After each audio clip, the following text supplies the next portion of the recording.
Kavita will now garland Dr. Swamy.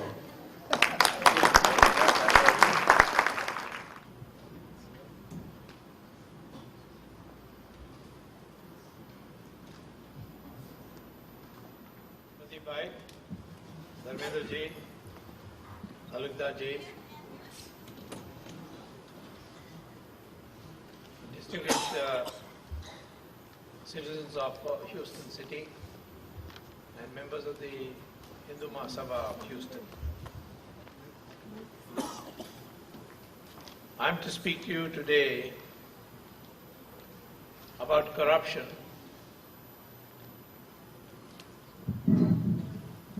and its cure. And I'll address what I am going to say in three parts. First, I'll try to define corruption, because there's the word is used very loosely for almost everything. Second is why it's bad for the country. Corruption is not only just two people exchanging money, which is illegal, but it has a deep impact on the country. So in what way is that impact? And then finally I'll deal with the question of cure. Corruption for us has to be necessarily the misuse of public office for private gain. We cannot make everything corruption. Taking money in a dowry as a dowry is not corruption, it's extortion.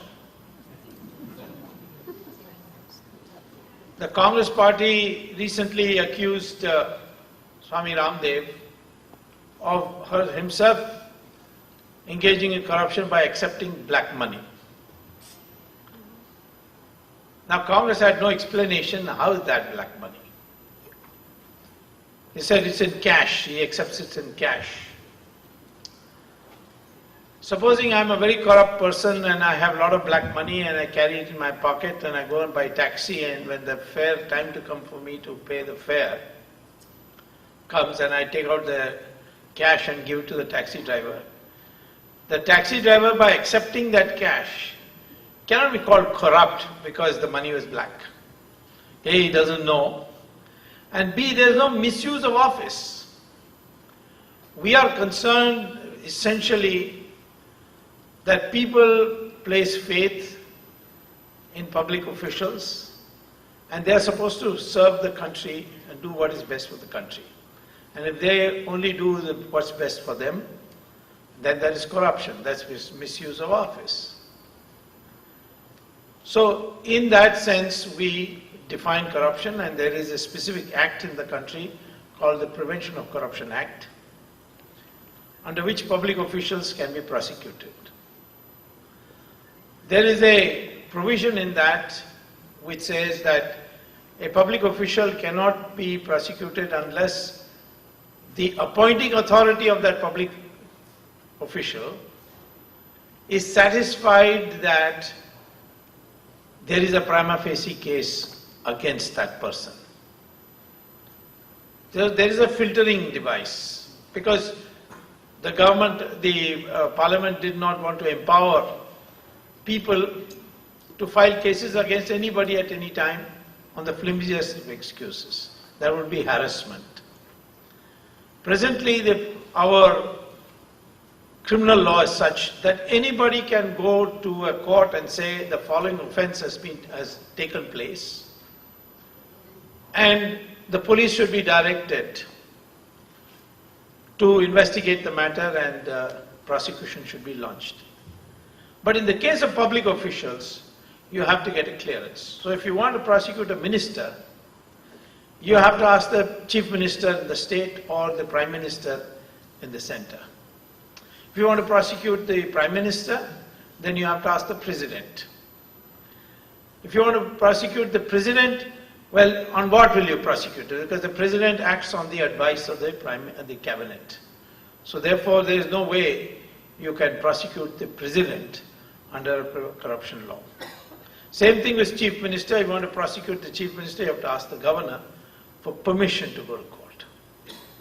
So, therefore, let's be very clear, if you misuse your power to benefit somebody or yourself, that is corruption, and that is the part that we are concerned with.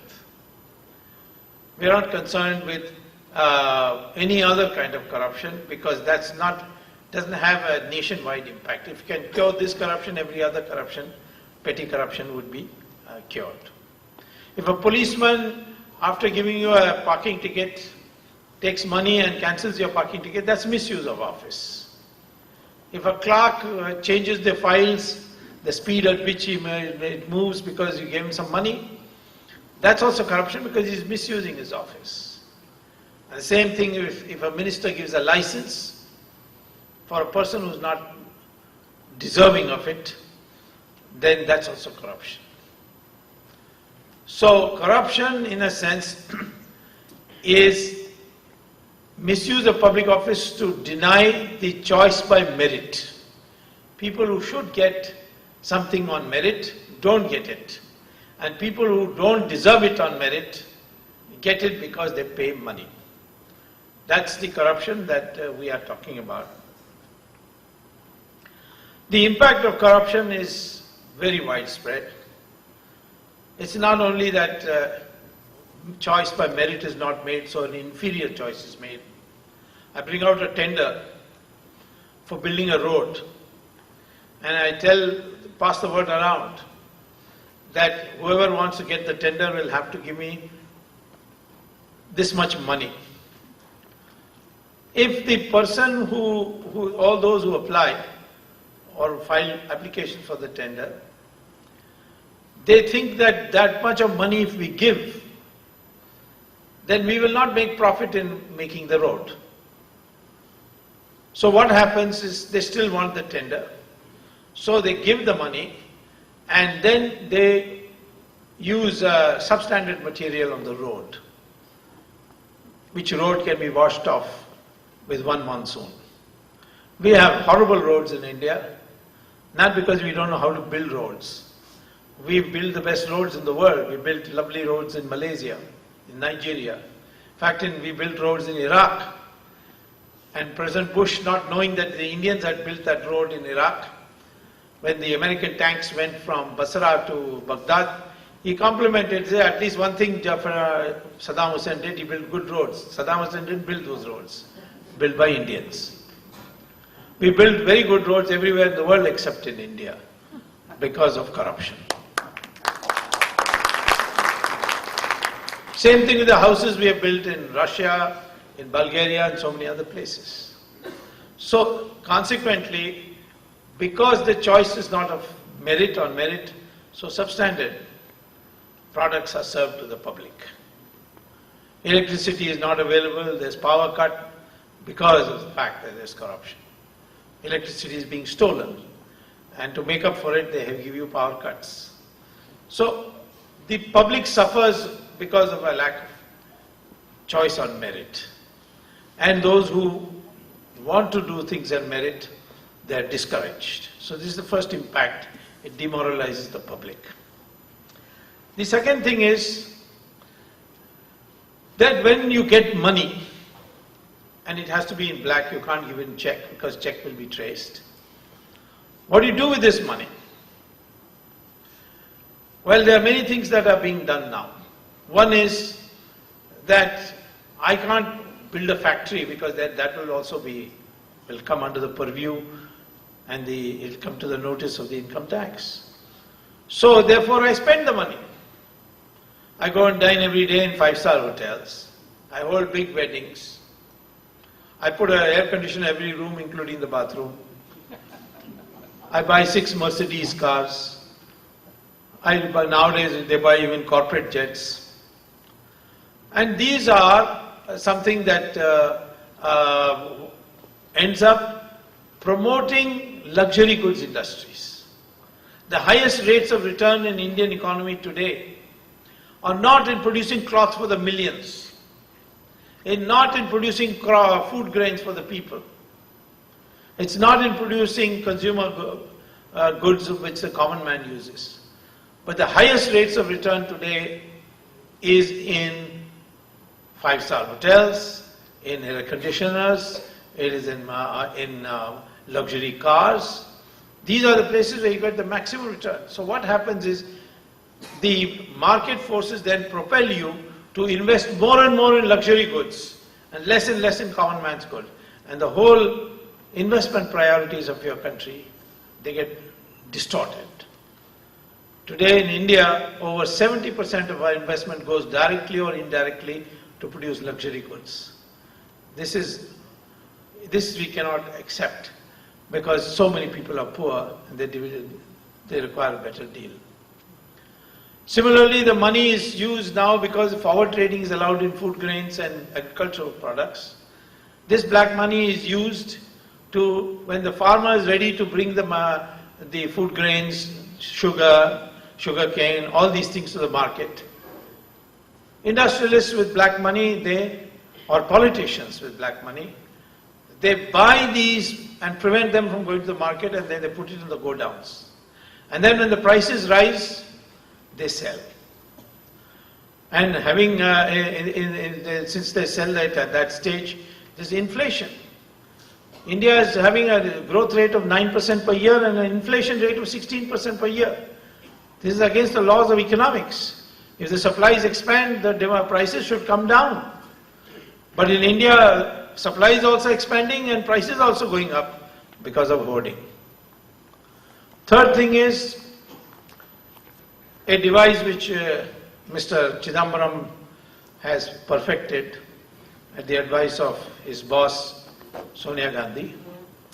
And that is, Sonia Gandhi once is supposed to have complained to Mr. Chidambaram when he was finance minister, that these Swiss people, they are quite shameless people. They take our deposits and then they, instead of paying us interest, they charge us a service charge. So we have to pay them to keep our money. So we have to find some way by which money can be earned.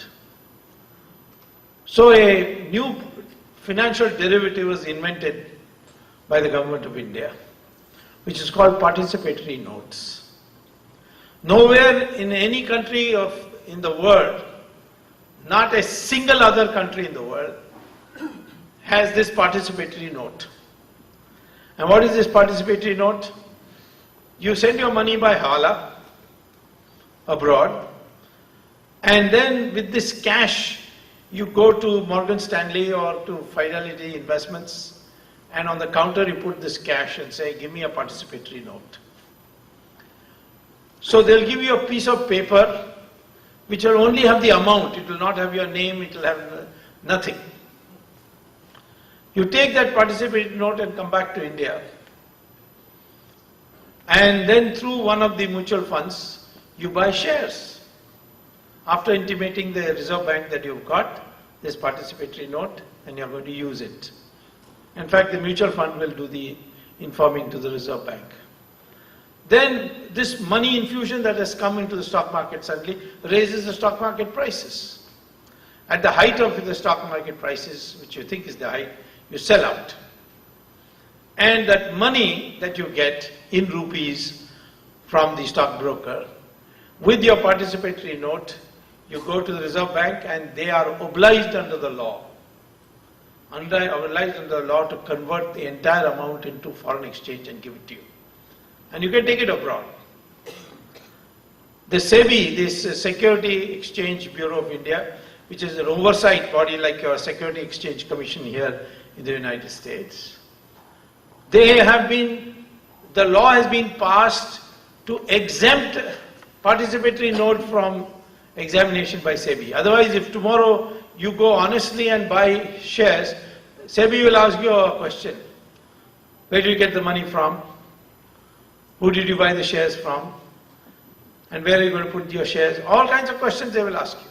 But on participatory note, no questions. There was only one loophole in all this, that this participatory note, because you sell it at the top, you make a capital gains. So there is a capital gains tax. So to exempt that, Mr. Chidambaram brought a new regulation that if you come through Mauritius on a $1 company and invest in the stock market, then no capital gains tax, because Mauritius is a poor country, a brotherly country, so we are going to exempt Mauritius. Today, Mauritius is the largest supplier of foreign investment to India. What has Mauritius got? It's supplying more foreign investment to India than the United States. Mauritius, what is there? There are beaches there, gambling casinos there. How they are investing so much? This is all your money going by that route and coming back. So here again, you find that your stock market is getting rigged. Your agriculture market is rigged. Your investment priorities have been rigged. The whole economy has got rigged. And therefore tomorrow, one of these days it can collapse. That's why we are having these stock market crashes, booms and busts all the time. So look at the impact of corruption. It's not a minister getting some money and becoming rich. It is actually impacting the whole economy. It impacts your national security also. Because the Hawala is done by people who generally, 99.9%, owe allegiance to ISI of Pakistan. So Pakistan obviously would know who's putting money abroad, who's doing Hawala operations abroad. They can blackmail you with it. And with that blackmail, they can acquire certain advantages. You will be surprised to know that India, when it prints its currency notes, has to import currency paper. It doesn't produce currency paper. The finance ministry decided that they will buy this currency paper from England from a company called De La Rue. The intelligence bureau said, please don't buy it from De La Rue, because De La Rue also sells currency paper to Pakistan. So they will buy because these currency papers are watermark and things like that. Then they will, after all, businessmen or business companies abroad are business companies abroad. Pakistanis will buy currency paper of India, ask them to print more and take it and then use that to bring in forged notes into India. ISI today is now supplying 15% of your money supply through fake currency notes. And these fake currency notes are being used for financing terrorists. Pakistan over these last few years has developed such a network in India with this money that now no more need for a Kasab to come from Pakistan to blow up Bombay.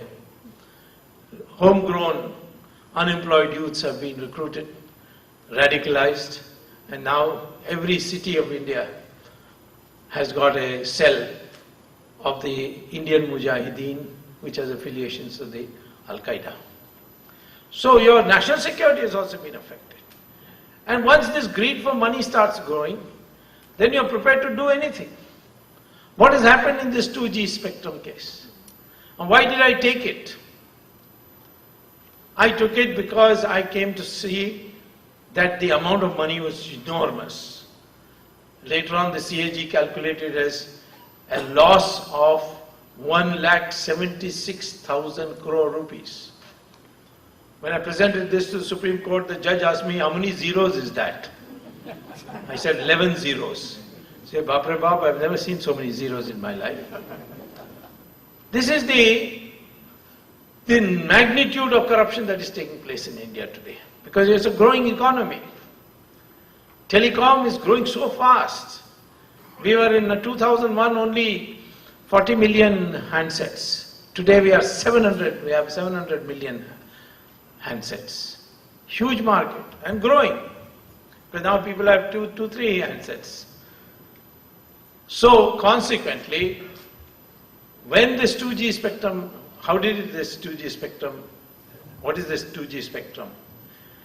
You see, if I can simplify it, I don't want to do too much injustice to the science of airwaves, but let me simplify it. When you speak on a cordless phone, only your voice can go. And it goes in long cycles. If you want to send email and SMS, then you have to have a higher frequency. That's called the second generation or 2G. A lot of people don't know what 2G is. In fact, I asked Manmohan Singh once what is 2G, jokingly, and he said Sonia G and Rahul G.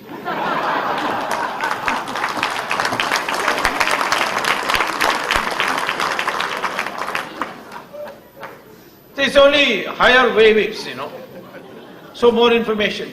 If you want to send video of you talking and seeing the other person who's received the phone, then you have to have 3G, which is even more higher frequency. And the sky has to be partitioned. So it's a limited resource. And when the demand goes up, the price for spectrum should go up. But both Raja and later I found out Chidambaram together were empowered to decide the price. And what price did they decide? They decided that we will give spectrum in 2008 at the price that was prevailing in 2001. That means the price which was 10 times more in 2008 was sold at 1/10 the price in 2001. So this is the first thing, and this is what has caused the loss. If you had sold it at the market price in 2008, the country would have got 1,76,000. That's about $44 billion. $44 billion extra, by which you could have wiped out your deficit. You could have financed your infrastructure. So many things you could have done with it. It's all gone because you sold it at this. Of course, Raja took two more steps. He wanted that of the people who apply, only few should apply. And therefore he introduced a system of complicated cut-off dates, all illegal. First he said everybody can apply. Then he said anyone, that he announced in first week of September. Then he announced, no, only those who apply up before October 1, on or before October 1, 2007, they will be considered. After all the applications that come in, even then 575 applications came in. On 10th of January he gives a statement that I have now decided that only those who applied on or before 25th September 2007 I will consider. That's totally illegal. You have put a cut-off date of 1st October 2007. After it is over and two and a half, almost 3 months later, you decide that it is going to be 25th of September. And so the applications get cut down. Then he puts another condition on the 10th of January, which he issues only in his ministry website, that he issues at 2:45 p.m. on 10th of January, in which the press release says, from 3:30 to 4:30 today, whoever brings a demand draft for 1650 crores will get the license. Now you tell me in India you can't even get 1 crore demand draft in such a short time of 45 minutes. Yet 9 companies came with demand drafts. Obviously they had advance information. 2 of those companies were not even telecom companies. They were real estate companies. One was called Swan and the other was called Unitech. And both of them were sitting in Raja's room when their press release was being released. And they already had got the demand drafts. And as soon as the announcement came, they were ushered in by his private secretary and they were given the license. Since they had no experience whatsoever, they didn't have a single tower, they had no equipment. What did they do?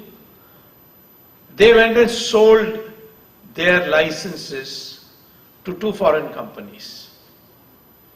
The rule in the Telecom Act is that unless you have worked on the license for 3 years, you cannot sell. Broken the law. And he allowed these 2 companies to sell. They sold it at 8 times. The market price was 10 times. But they sold it at 8 times to 2 companies. Tata sold it to Docomo for 13 times. All these 9 companies ended up having got the license at a low price. They sold at least a part of their shares to foreign companies. But Swan and Telecom, they went to such an extreme that one of them sold it to Etisalat, Dubai-based company, and the other sold it to Telenor, a Norwegian company which does all its business in Pakistan and Bangladesh. Now, surprisingly, the Home Ministry had an advisory that not in connection with this telecom licensing, but generally, even before the telecom licensing, that Etisalat and Telenor should not be allowed to do any business in India for national security reasons. Because Etisalat is, according to Intelligence Bureau, a front for the ISI of Pakistan. And its India company, Etisalat DB, its MD called Shahid Balwaz, he is an agent or an associate of Dawood Ibrahim. And as far as Telenor is concerned, although it's a Norwegian company, they said they buy the equipment from the Chinese army. And the Chinese army's telecom equipment can do both. It can also do cyber warfare. And so if they do business in India, then during a war, a possible war between India and China, this equipment can then be used for making all your computers of the Defense Department, Defense Ministry, null and void. So they said this, but it was disregarded. By then Chidambaram had become Home Minister. He should have known. There was some widespread criticism in the country why they were allowed to be sold. So Raja has written a office note which I got a copy of, in which he says that there's a note to his secretaries and officials. There's so much criticism that I allowed Swan and Unitech to sell off their companies to Etisalat and Telenor. But it was Mr. Chidambaram who told me that I can do it and I should do it. Then if Raja is in jail, what is Chidambaram doing outside the jail?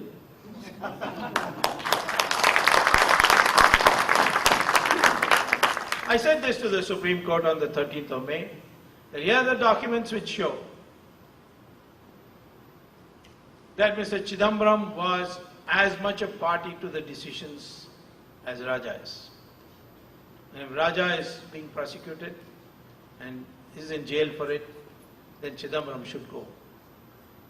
The court said we want a full hearing on this, and they have fixed 24th August because earlier I could not accept the date because I was to teach at Harvard. I teach every year in the summer at Harvard University. I teach economics. So I requested the court gave me 24th. I'm reasonably sure that after 24th, Mr. Chidambaram will also be in Tihar jail.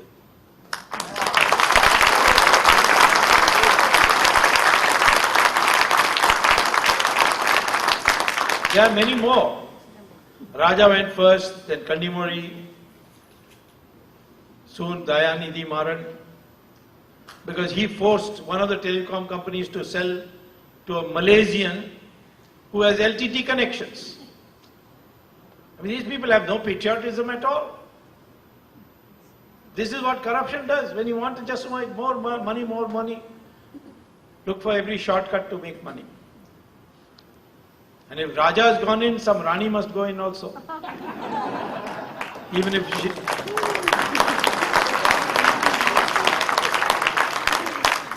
if she is Italian. They are no more calling Tihar jail, they are calling it Club Tihar. They are serving masala dosas nowadays there. Because so many Tamilians are in jail. Soon they will be serving pizzas also.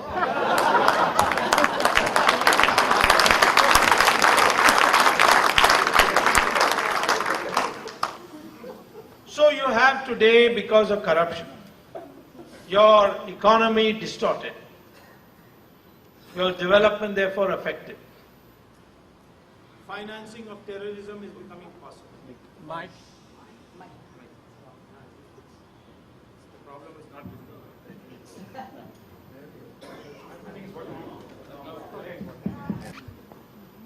Then it spreads, you see. There's a huge influx of people from Bangladesh. The BSF is supposed to stop it. And they are in full strength there. But once the culture of corruption comes, the BSF takes money and lets them in. Now people say this is communal to point this out. I say, how can it be? After all, when partition was created, the British said there are Muslims who cannot bear to live with Hindus, so they have to get a separate area.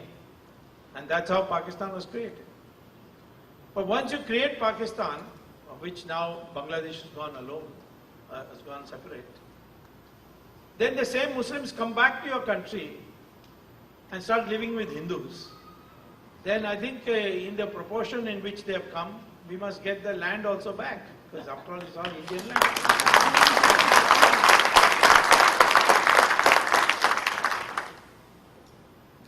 I would say that the impact of corruption is an extraordinarily serious dimension now, and we have to fight it now. We are very fortunate that today we have a leadership with the Chief Justice, Justice Kapadia, who has made it known to all judges that you must help in the fight against corruption. It's a pity that the Prime Minister should be taking the lead. But with the Prime Minister, you see, he may be personally honest, but he is watching all this. Lord Krishna says in Mahabharata to Arjuna, in the Gita, when the war is going on and Arjuna hesitates about shooting the arrow on Bhishmacharya, he says he may be a great scholar, he may be a teacher, but he violated the fundamental moral law when he saw Draupadi being stripped and he did nothing about it.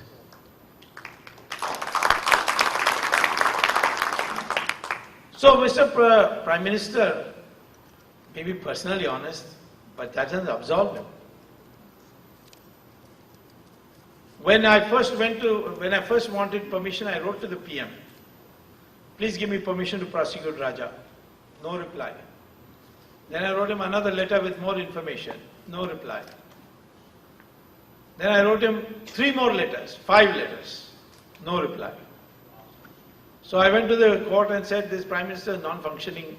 So under the Constitution, I have a right to ask the court to give me permission to prosecute Raja. The court was very angry, and they issued a notice to the Prime Minister to file an affidavit. In the history of the world, it's the first time the Prime Minister has been asked to file an affidavit in a court. When you ask somebody to file an affidavit in court, then it means that you don't trust his words. So therefore you want it on an affidavit. That means you swear the ceremony, the statement. There was a clamor for his resignation. But I saved him by saying, no, he doesn't have to resign. Because he doesn't know the law. And there is how he can give sanction when he has to take a sanction from Sonia Gandhi in the first place. And what is the use of removing it? Do you think you will get a better person? You will get some Buddhu who will be even bigger rubber stamp, or maybe even a bigger crook. So there is no point either, if you are in the opposition, you fight to remove the government, you don't fight to remove individuals. So therefore, the Prime Minister can remain till we reach a situation where the people decide that we need a new government. So the Supreme Court has since then done a number of wonderful things. They have said to the CBI, you will not be any more guided by the government on this issue. You will listen only to us. And of course I am there, so I can make petitions. I can tell the court, please do this, please ask them to do this. Then the daughter of another very important minister from Maharashtra, she is also in trouble. Well, all of you know. So how many ministers are going to go? I will think there will be 7 or 8 ministers of the government who will be in jail.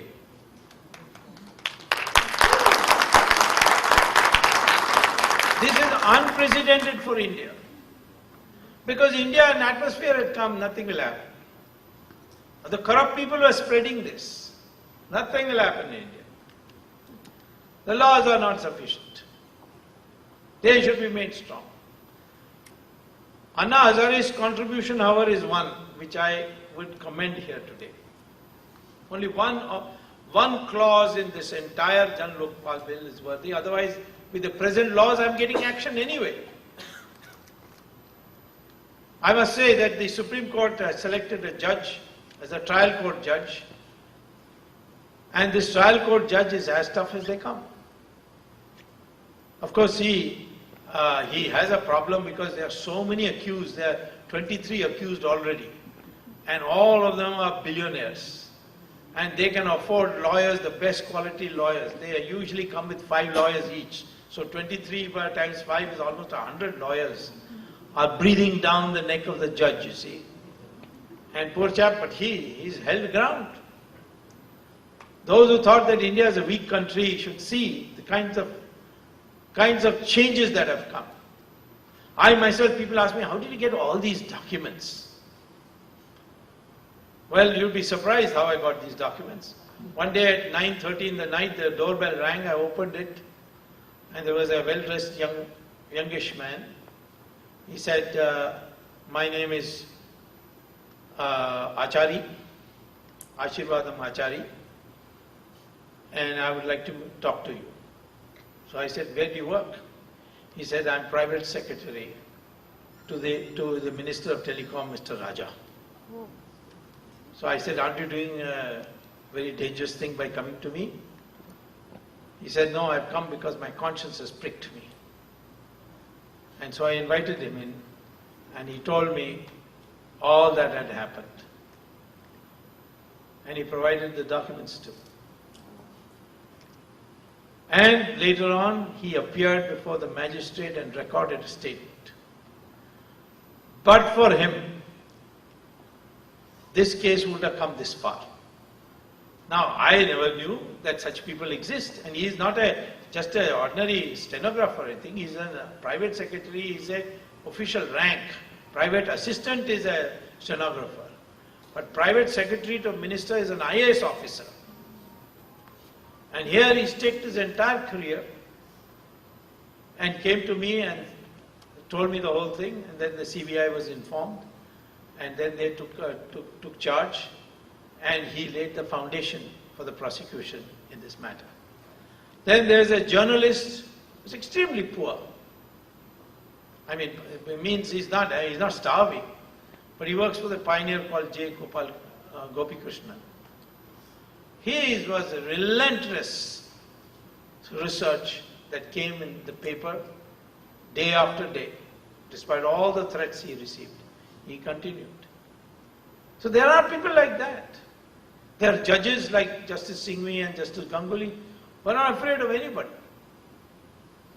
And as a consequence today, I can say that if this 2G spectrum scandal goes to its logical conclusion, we'll have a new dawn in India. India was not a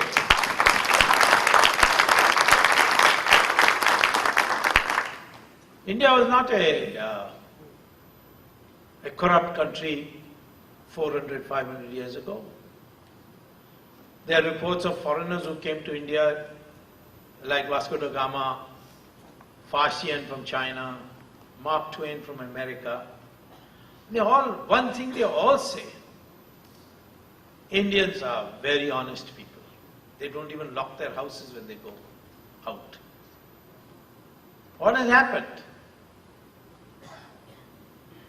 The process of corruption started with Jawaharlal Nehru's wrong choice of policy of adopting the Russian Soviet Union's economic model, which meant government control of everything, licenses and quotas. Soon the licenses and quotas began to be sold in the black market. Soon emerged a bunch of touts,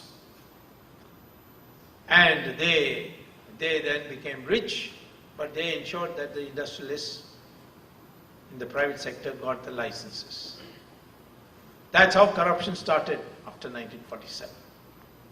In 1991, I was a minister at that time, Commerce Minister. I prepared the blueprints for economic reforms. Manmohan Singh, before I became minister, was in Geneva. He was in some UN commission. He had left the country. I phoned him up and asked him to return. And he came and became our government's economic advisor. Montek Singh was my commerce secretary. The three of us sat together and prepared the blueprints. But then the Chandrasekhar government fell and Mr. Narasimha Rao came. And Mr. Narasimha Rao, in my opinion, deserves the full credit for the political sagacity in implementing the economic reform.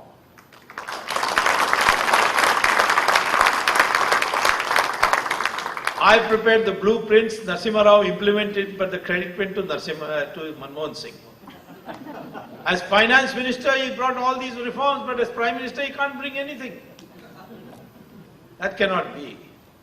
The nation needs to correct it. Sonia Gandhi never liked Narasimha Rao because when he became prime minister, he had had 3 severe heart attacks.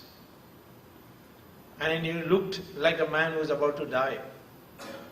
He was made prime minister probably with Sonia Gandhi's expectation that he will die in 6 months. But after he became prime minister, health started improving. And he lasted full 5 years. He was defeated in the election despite bringing a major economic change in our country from less than 3% growth rate to almost 8% growth rate.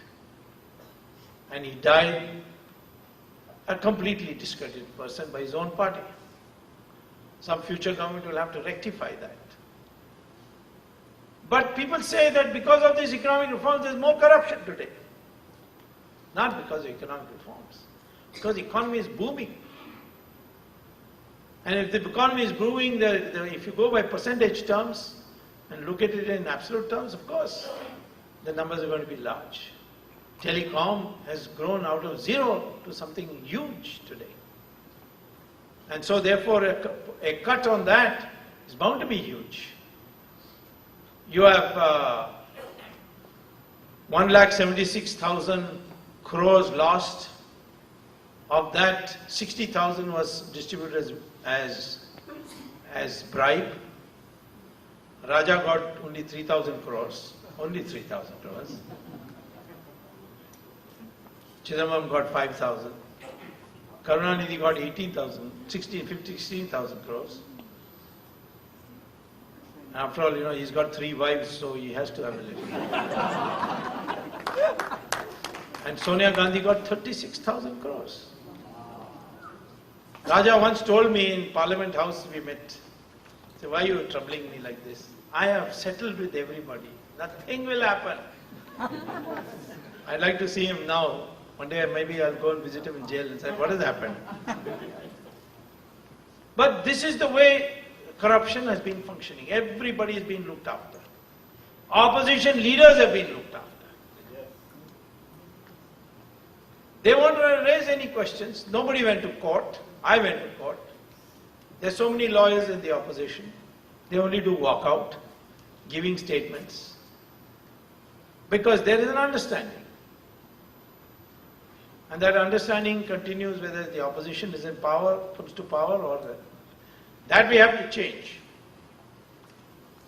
Now, Therefore, I would ask a question. Now, first of all, let me say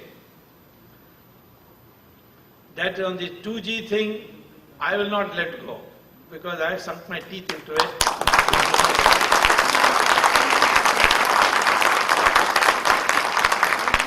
I filed another petition and argued before coming, and orders have been reserved, to cancel all the licenses and auction them afresh.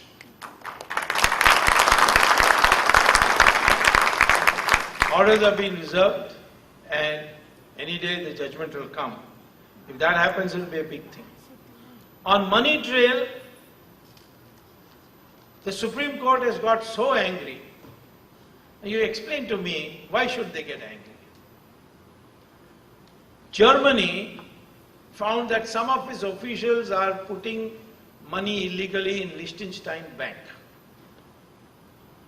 And they decided that this is unacceptable. So what they did was their German intelligence bribed a senior official of the Liechtenstein Bank to give a CD of all the illegal bank accounts, or numbered accounts as they are called, not illegal, they're called numbered accounts, of all the numbered accounts with their names for a payment of only $5 million. So that official gave it. Germany then separated them by countries. And they found that these large number of names were from 42 countries in a small place like Liechtenstein. Imagine what it must be like in Switzerland. And India had 16 names. So they wrote to all the governments, we've got your nationals, records of your nationals who have got illegal bank accounts in Liechtenstein. If you want, we'll send it to you. 41 countries immediately wrote, please send it back, send it to us. But India was the only country which didn't reply. Then some of us created a halla gulla, so Prime Minister wrote a letter. Now that names have come. They wouldn't make it public. So some people went to the Supreme Court. Supreme Court said, give us the list. They said, no, we will not give you the list. Or we'll conduct an inquiry. Who got how much? Won't do that. So in disgust, the Supreme Court said, all right, then we are setting up an inquiry committee, special investigation team, SIT, under the chairmanship of a retired but very honest judge called Jeevan Reddy. And they will investigate. Now the court is saying, the government is filing a new petition, review petition, saying, no, you are usurping our powers. The Constitution has said very clearly, Ambedkar in his speech in the Constituent Assembly has said, when the government fails to do its duty, that time the courts have a right to intervene and substitute for the government. And that's what happened for sanction also. I asked for sanction, Prime Minister didn't reply. Went to court, court gave me sanction. So therefore, they are now filing a review petition because they are so scared of the names coming out. Then there was one man who was a scrap collector. Well, in this country he may be called garbage collector, but in India we have a more respectable term, scrap collector, called Hassan Ali. And he had an account of $81 billion. $81 billion. Excuse me, not it, $8.1 billion, right. $8.1 billion. Now how could a scrap collector have an account of $8 billion? This was this is an ordinary income tax officer found out by a raid in Hassan Ali's house. And then he informed the finance ministry officials informed Mr. Chidambaram. Mr. Chidambaram's greed was stoked. So he sent word to Hassan Ali, you share 50-50 and I'll let you go. Hassan Ali couldn't share, for reasons I'll explain in a minute. So Chidambaram thought this man is misbehaving. So he wrote a letter to the Swiss authorities, we in our income tax rate have found such and such Swiss bank accounts in such and such bank of bank number so and so. Kindly confirm it and send us the documents. So Switzerland sent it to their courts and the courts gave direction, gave them the documents, and those documents were given. Meantime, Chidambaram was shifted to Home Ministry. Maybe because of this. They say it was 2611, I don't know. And Pranab Mukherjee came in as finance minister. The first letter he wrote to the Swiss government is, my predecessor wrote a letter in which he gave the bank accounts and their numbers. Unfortunately, there was an error in the numbers given, so I am supplying you fresh numbers of the bank accounts. They are all bogus numbers. So Switzerland immediately said, oh, no such accounts exist. And they defroze this man's account. Within 3 days, that $8.1 billion was cleared out. But Mr. Hassan Ali was in custody. How did he clear out?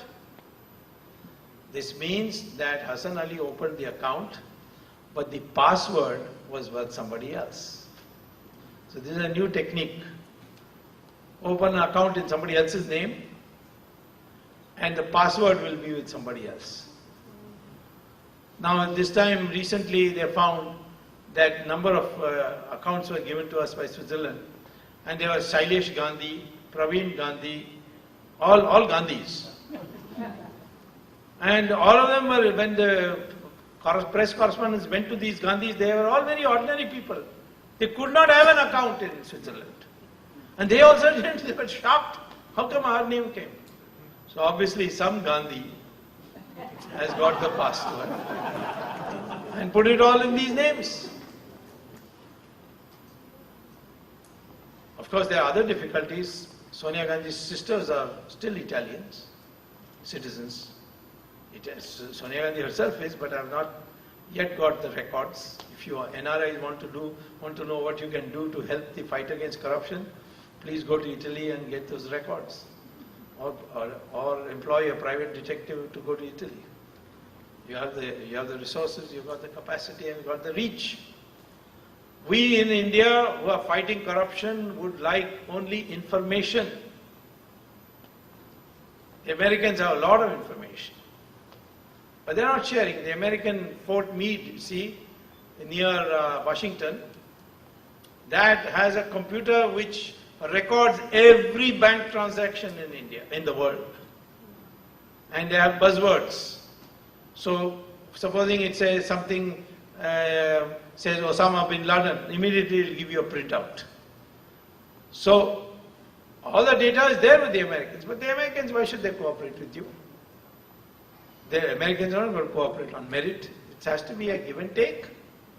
They think that the Indians are not serious. And they are not serious. They can't be serious. Because all of them have accounts. If I had an account by now, they would have sent me to jail. But I don't have. That's why only fakirs can fight India, fight corruption in India.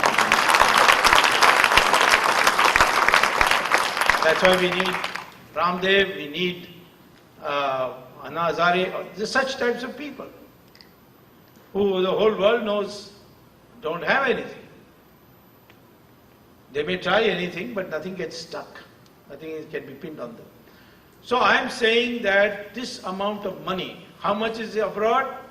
Some say $500 billion, some say $1.5 trillion.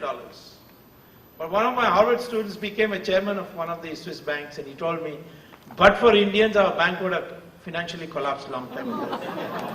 I said, why? Because they bring so many accounts. He said, no. They come, they are so insecure, they don't even leave a beneficiary name, and they die and the money becomes ours. That's how it's. So in this situation, we can correct corruption at all levels. There was a time there was so much corruption in railway reservations. Once the railway reservations became computerized, all corruption in that is gone. It used to be a great harassment. Every ticket conductor had to be cajoled, given money to give you a reservation, or the ticket clerk at the counter. But today there's none of that. In fact, you can get on your mobile whether you're, now, what is your waiting time and when will it be confirmed, or if it is confirmed, you'll get a SMS alert. So that has happened. There are areas which were used to be corrupt in India are now clean. Now the real place where corruption has to be cleaned is at this top level. The other things will automatically get cleaned up by example. You see, one of the things is, in the short run, to cure corruption, you can have laws, but they must be enforced. On 7th January 2008, there were two press conferences which came one after the other. One was a press conference in Hyderabad addressed by Ramalinga Raju of Satyam. He said, I have done fraud with my accounts and I have salted away 7,500 crores. I am ready to face any punishment. And I hereby resign from the chairmanship of Satyam. That's a confession. Around the same time in New York, a gentleman by the name Bernard Madoff held a press conference saying that I have sinned because I have defalcated pension funds in Ponzi schemes.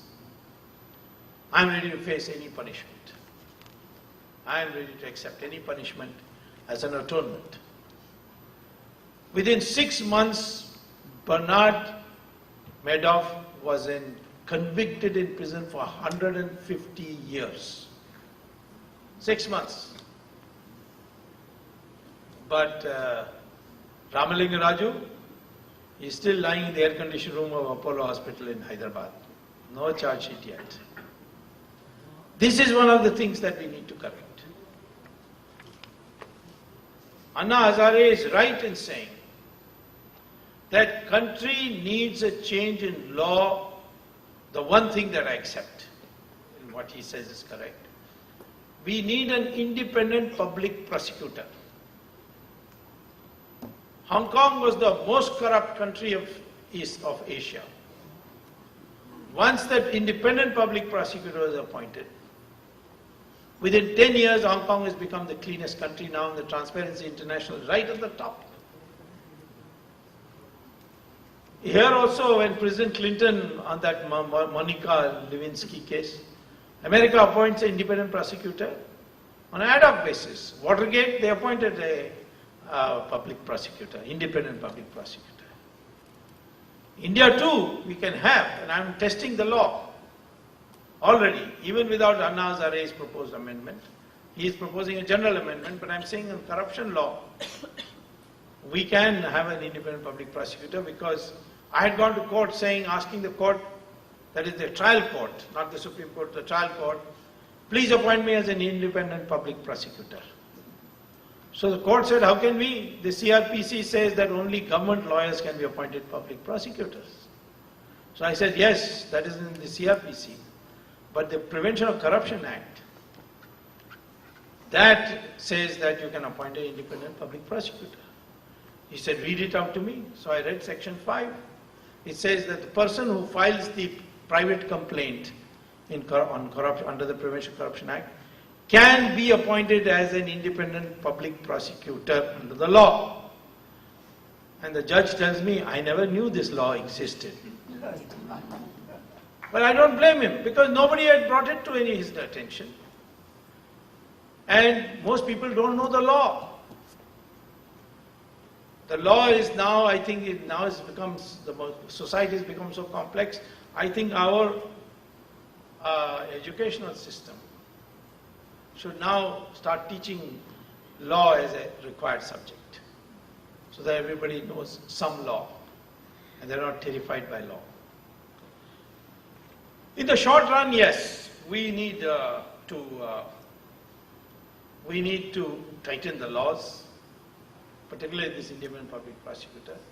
And 1 or 2 people go to jail, it has a very salutary effect. But long run, it's not so simple. Because people will then start finding other ways of being corrupt. And that, we must understand the root of corruption then. It's my last thing that I want to say to you. What is the root of corruption? It's greed. To make more money.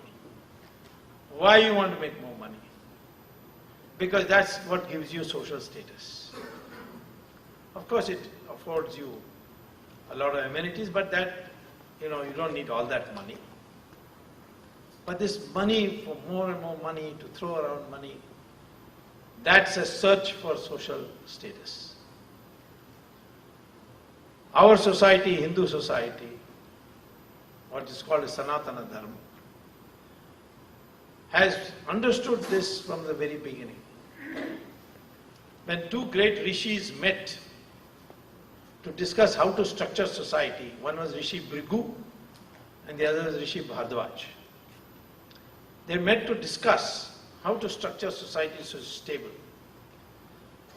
So Rishi Bhrigu said, there are 4 sources of power in a society, and we must ensure that nobody has more than one of that. What are the 4 sources? Knowledge, weapons, second, wealth, third, land, fourth. These should not be in one hand. Not even 2 should be in one hand. So those who have knowledge will not have weapons, will not have wealth, will not have land. And they will be venerated the most. Those who have weapons will rule the country, but they cannot make policy. They can't decide when to go to war. They cannot give punishment under the law for criminals. In other countries of Europe where the kings were there, they were the authority for declaring war, authority for giving punishment. So that was monarchy. Ours was not a monarchy. Because they had to go to the people with the knowledge to seek their permission, seek their advice. Those who had wealth were certainly, they had a right to make wealth, but their social status will depend on how much philanthropy they do. And those who had land would have to produce for the society. Those who were pushed out of society, there were very few those days. It all happened after these invasions that these numbers grew. Their children will not be pushed out. In fact, none of these 4 categories of Varna, Brahmin, Kshatriya, Vaishya and Sudra, none of them was by birth. If at all, as Rishi Atre said, everyone is born a Shudra, but afterwards when he selects his vocation in life, he becomes a Dvija and then he goes to one of these castes. Veda Vyasa, who is a Maharishi who wrote the Ramayana, Mahabharata, his mother was a fisherwoman. Valmiki is considered to be a child of the Dalits. He wrote the Ramayana, he became Maharishi. Kalidasa was the greatest poet we produced, and he was a hunter. Vishwamitra, the Rishi of Rishis, he was born in a Kshatriya family. Where is this Brahmin supremacy that people talk about? The knowledge supremacy. And yes, Brahmin, there was a famous Brahmin, and he was Ravan. Ravan was a Brahmin. Most people don't know that. Karunanidhi never knew that, and he used to worship Ravan. He used to celebrate Ravan Leela. Because Rama was from north, therefore he must be a Brahmin. I said, no, Rama is a Kshatriya. No, it can't be. I said, Ravan is a Brahmin. He went to Mansarovar. In fact, I had urged the Chinese to reopen Mansarovar because my influence with the personal friendship with the topmost leader, Deng Xiaoping, he agreed, and I was the first pilgrim to go after 35 years.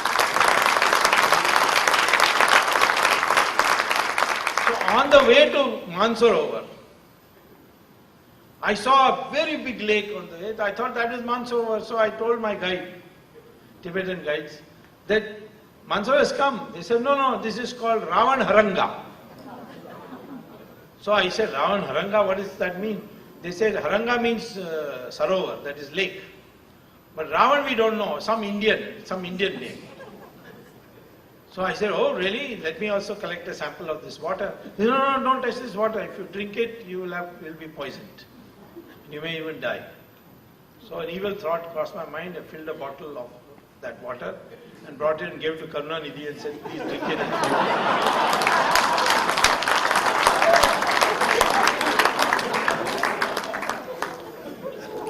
He did tapasya, Ravan did tapasya there. That's why Shiva Bhagavan was available to him whenever he wanted. But he broke the law. So a Kshatriya killed him. The Brahmins of India do not worship Ravan and say that this Rama, terrible fellow, he's killed one of our Brahmins. He doesn't say that. Because it got nothing to do with birth. But he's got connected with birth now. And that's why it is creating problems. Because Karunanidhi no more talks about Ravan anymore. He only talks about Rama.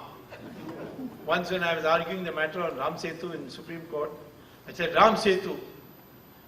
And he heard about it from the newspaper. He said, what is this Subramanian Swamy saying, Ram Setu? Who's Rama? Is he an engineer? Which engineering college he got a degree from? Next day he fell ill. So he was admitted to a hospital by the name Ramchandra Medical Hospital. It's a famous hospital. I sent him a letter saying, get well soon. At least Rama has got an MBBS, you can be satisfied. This is the kind of distortion that has gone into the minds of the people. This Sanatan Dharma has stood you ground because we separated these powers and we downgraded the status of money. Make money, no problem, but don't be greedy about it. Nothing is going to depend, your society, your social status is not going to depend on it. If at all it depends, it's how much of philanthropy you do. And that's what has kept you stable all this time. You see, we have 800 years of Islamic rule, 200 years of Christian rule through the British. What about other countries which had this kind of conquest? Iran was a Zoroastrian country, what we call as Parsis today in India. The Islam conquered Iran. Within 15 years, they made them 100% Muslim. Muslims conquered Babylon and Mesopotamia, which is now called Iraq. Within 21 years, they made them 100% Muslim. In 17 years, they made Egypt 100% Muslim. Christians made Europe within 50 years 100% Christian. But here 800 years of Muslim rule, 200 years of Christian rule, and you're still 80%. 80% Hindu. That means the Hindu must have fought.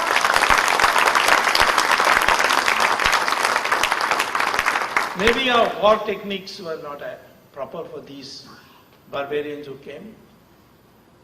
Because we had rule, you cannot fight till the sun rises, and you cannot continue the fighting after the sun sets. You have to go back to your tambu and have a night's sleep. You cannot fight in the agricultural field. You cannot fight in the cities, in population centers. You have to fight in open Maidan, like Kurukshetra, or even Ravan had to come out his fort and fight Rama in the open Maidan. And once you lose and you say, I'm sorry, you return back everything and say, Chalo, bhai, wapis jao. And Prithviraj Chauhan sent back Muhammad Ghori 16 times that way. Forgave him and sent him back. 17th time he came, he had the support of Prithviraj Chauhan's father-in-law Jaichand, and that's how Islam was established. But the fighting never stopped. Whether it's the Vijayanagara Empire, which was founded in the south to drive out the Islamic invaders, it lasted 300 years, the Vijayanagara Empire. and covered more areas than the Mughal Empire did. Right up to Assam they went. But in the history books, Akbar to Aurangzeb is only 150 years. But one chapter for each Badshah. But Vijayanagara Empire, one paragraph. There was in South India, there was an empire called Vijayanagara Empire. There was Rani Chennamma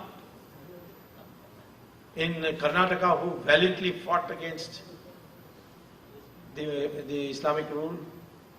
Kattabomman in Tamil Nadu fought against the British and was hanged. What about Rana Pratap? He ate ghas ki roti, but he said, I will not submit. Rani Jhansi. Fighting continued throughout. Shivaji, of course, I cannot forget. So India has this tradition of having fought.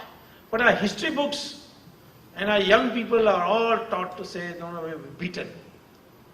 And the English said, we are also one more invasion. You have had so many invasions, we are also one more invasion. This is the mind that is being controlled. And today, in the name of globalization, we are becoming materialistic and materialistic. We are forgetting Sanatan Dharma. Those who have achieved prosperity, they are thinking about us, our Sanatan Dharma. There is this very famous rich Hollywood actress called Julia Roberts. She went to Haryana to do a shooting, and then she asked her crew people, what is this? All people seem to be, there's so much calmness in their face despite all the poverty. What's the reason? So they took her to some Swamiji, and he explained to them about Gita and how people accept what they have freedom to do and what is inevitable, what's not in their hands, etc.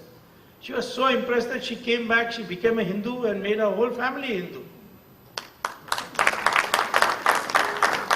I'm sure you would have seen in the papers that this Hollywood actress has become a Hindu with her entire family. You go to any of these ashrams of Sri Sri Ravi Shankar, Swami Dayanand Saraswati, Swami Ramdev, they are full of foreigners, rich foreigners from foreign countries, or Sai Baba when he was on this earth. Why is it that after achieving so much prosperity they are not happy? Because happiness, how to achieve that happiness is there in Sanatan Dharma, that if you pursue material goals in harmony with your spiritual values, you shall be happy, otherwise you shall not be happy. This is what Sanatan Dharma teaches. This is what we have to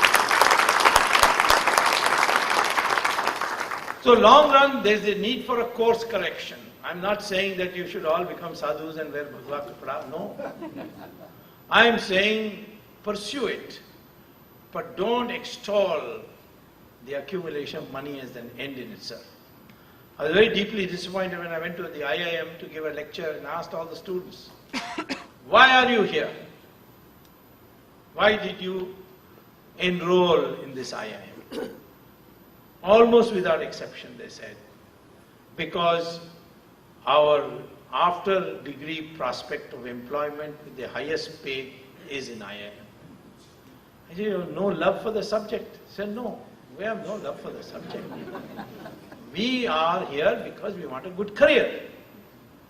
20 years, 30 years ago, everybody was going to engineering. A little before that, they were going to write IAS and ICS exams. So our mind has been made up like that. We cannot be a strong nation just because there are a billion people. You have 1,000 goats and 1 tiger. The goats have the majority, but it is after seeing the tiger, they will run, not the tiger will not run. In fact, the tiger will chase them. Strength also is not enough. If you go to a circus and you see this cage, 1 thin ringmaster, 5 lions, each very strong, well-fed, each of them can kill that ringmaster. But they obey him when he says, get up, go on, climb up the table. They all climb up the table. This is called the mindset. We have today, our mind is being set not by us, not by our Sanskriti, but by the Westerner view of what we should be doing when they themselves have failed. They themselves are coming, searching from us how to do yoga, how to do this, how to do that. Even in Harvard when I'm teaching, I get harassed by phone calls because they see my name Swamy, so they think I must be some sadhu. I get telephone calls asking me to come and give pravachan and all that. See? So, why is that? Anyway, let us learn from this world trend. It's not going to produce happiness. So corruption will definitely go. Once the value, the status value of money goes down. That's the long run solution. You have to bring it back. I'm very happy that you have a Hindu Mahasabha association here. There's nothing wrong with being called Hindu. We are Hindus. We are all one Hindus because our DNA is the same. I've told many people that I challenge anybody to show me that Indians are different. But when Raj Thackeray was making the statement that all these UP taxiwalas must leave Bombay because they are not Marathis, I clandestinely got a sample of his hair. And I got one taxi driver's sample of his hair also. And I got it tested for DNA and found the DNA is the same for both. So I announced that Thackeray has also come from UP. Who is he to talk about UP taxiwala? We are one people. When I came as a student to Harvard originally in the early 60s to do my PhD, my classmate, an American, asked me, how can you accept Mahatma Gandhi as your leader? So I said, why? In America you will not accept him. He said, America will put him in jail for indecent exposure. I said, what do you mean by that? He said, our leaders have to be well dressed. They must have a nice tie, must have a nice suit.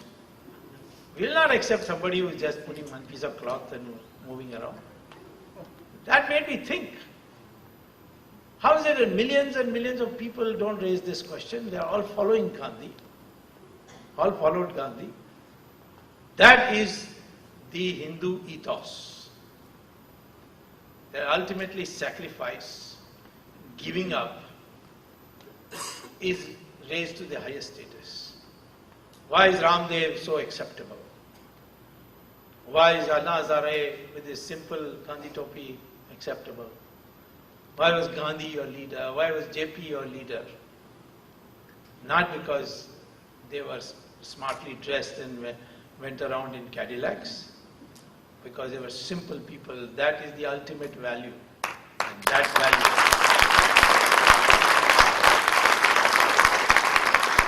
is the value we must bring back. Then long run corruption can be. All this 2G, everything, we will take care, no problem. There are many more coming, by the way. It's not only the start. I don't know where we'll keep them. Maybe we'll have to outsource our jails to America. But in the long run, we must be self-sustaining in fighting corruption. And that can only come by not a new culture, but our old culture, with the amendment that for a long time to come, we must forget these caste distinctions. We must unite as Hindus. I have no difficulty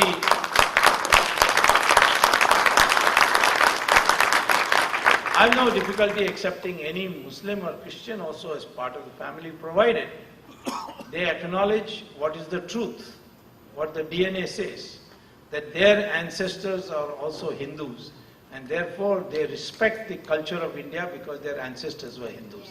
If they say that, they are part of my family. If they say they are descendants of Gori and Ghazni, then the proper place for them is Pakistan, not India.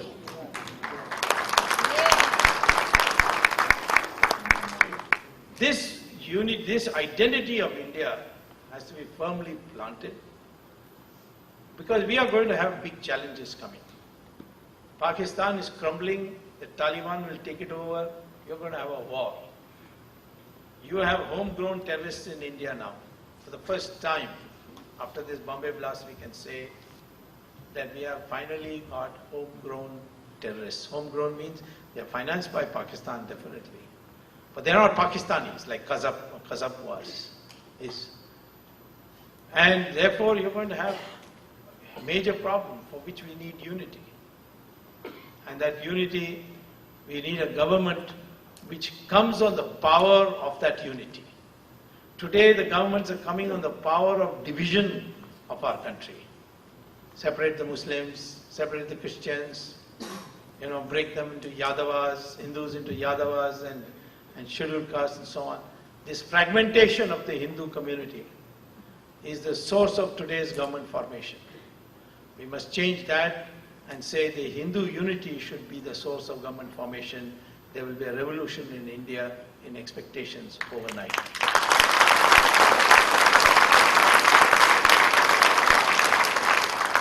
All of you should resolve this. There's nothing you need to do in India. We've got enough people in India. But we certainly would welcome information. Lots of politicians visit here. Lots of information is available. Rahul Gandhi was studying in Florida, in a place called Winter Park, Rollins College. How did he pay his tuition fees?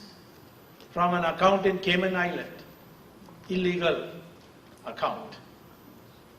If some of you have influence in that college, you should get the transcripts. Once I did that with Sonia Gandhi. She claimed that she was educated in the University of Cambridge and got a degree in English. It was an affidavit. It's a sworn affidavit. I had gone by chance to give a lecture in University of Cambridge. I asked the people there. They said, no such student.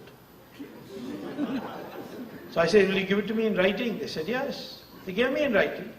As per your query, we want to inform that by the name of Antonia Maino, or she has many names. Antonia Maino, Sonia Gandhi, Edwige, Albino Maino, etc., etc. So they gave me the letter. I gave it to the Speaker of the Lok Sabha and said, you see, she has claimed that she has got this degree. Please, this is wrong. She should be asked an explanation. The Speaker sent it to her. And she replied back saying it was a typing mistake.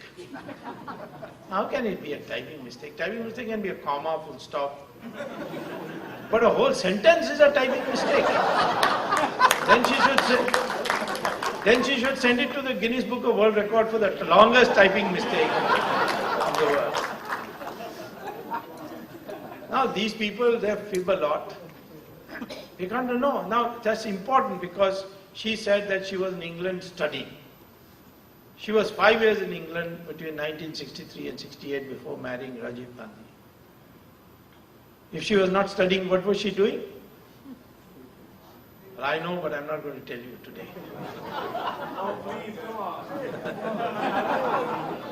You'll read my website, janataparty.org, it's all there. So, I'm saying that, these people today are supporting corruption. They're supporting Hassan Ali, they are refusing the Supreme Court, they are blocking on the 2G as much as they can. So they are actually not helping us at all, and they've reduced the Prime Minister's chair into a joke.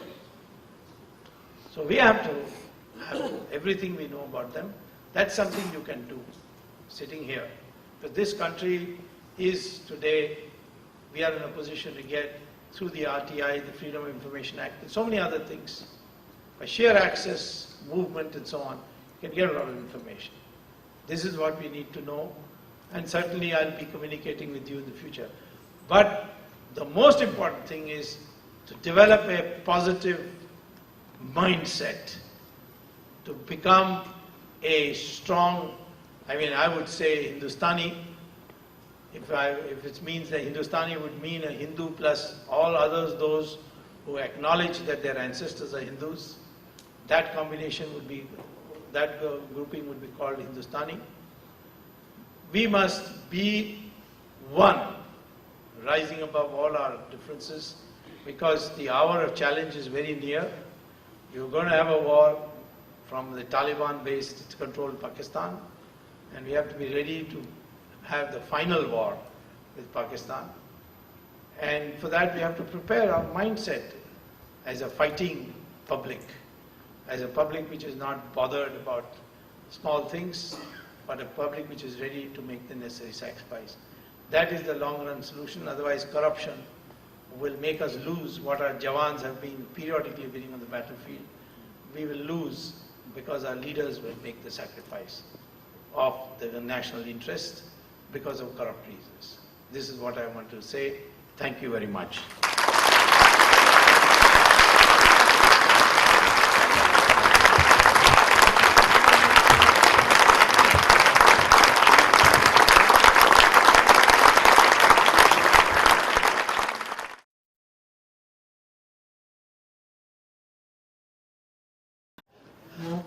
We would like you to know something about Hindu Mahasabha. And it's a very fascinating organization, has a lot of nice professionals. And believe it or not, I think it should be clear by now that there is such a thing as a Hindu political interest that needs defending. And we are committed to that over there. And we really want many of you to come and join us if you can, and contribute your talent and your time. And because there is a lot of work to be done, and we are all eager to do it, and we need your help. I want to introduce my colleague, Zakir. He's a very fascinating man. We are in a program to help our Hindu young men rise to their maximum potential.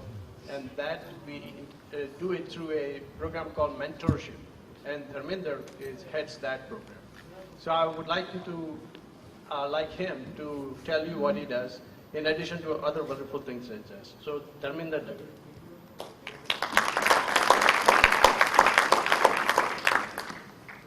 Namaskar. And Dr. Swamy, he has done a wonderful job. I think this was one of a moving speech. So I would request everybody to give him another rousing applause.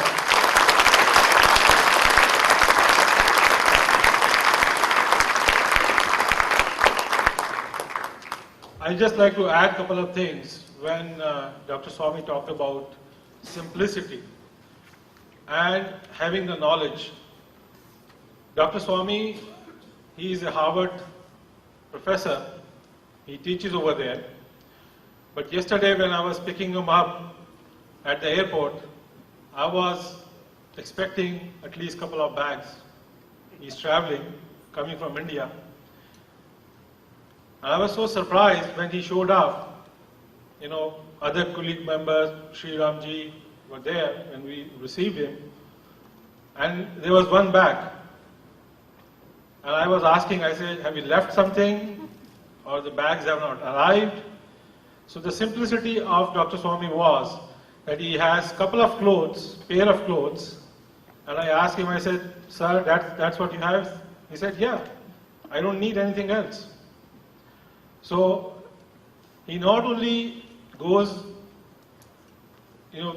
talks about his passion and what he believes in. I think he is a practical man in that terms. So I salute him for that.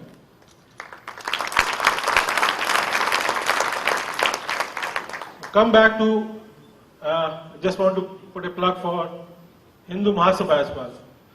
Hindu Mahasabha, we are politically active committees. We believe in Hindu values, we believe in Hindu cause. We believe in something that as a community, as we identify ourselves as Hindus, we need to break the barrier that we are in one sampradaya or another sampradaya, we follow this particular tradition or that particular tradition. If we have a common value, we should all work together. And Hindu Mahasabha, in different form, is taken different roles, and this is one of the prime example of inviting Dr. Swamy and talking about the corruption which is happening in India. I'd like to give some more information about our next event, Hindu Memorial Day. This is the second year we would be holding this event. And Dr. Talukdar has already talked about it, so I'll just give some more details. This event is going to be in India House on 13th of August, although 14th of August is the actual Memorial Day where we observe, I don't say we celebrate, because that's the day when India was partitioned again, and we lost so many brothers, Hindu brothers and sisters in that. This is not a event where we say that we are radicalizing anybody or this is radical. This is to make sure our younger generation, our current generation is aware of that what Hindus have gone through and what we should be prepared to do so that this does not happen again. In the same event, we would be having essay competition which we give some monies to our students so that they participate in essay and they get to it. And I want to talk about the mentorship. Mentorship program, this would be launching. We already did one mentorship sessions and the Hindu Sports Day, which we did 2 months ago. And now we will be doing a dedicated session just for the Hindu students or Hindustani students as well. Our focus is going to be that our Hindu students get to know each other. They start to network with a lot of people. They should not be ashamed. There should not be any barrier saying that I'm Hindu, and they should not be able to connect. Right now, in our society where we live, in American society, we try to mingle.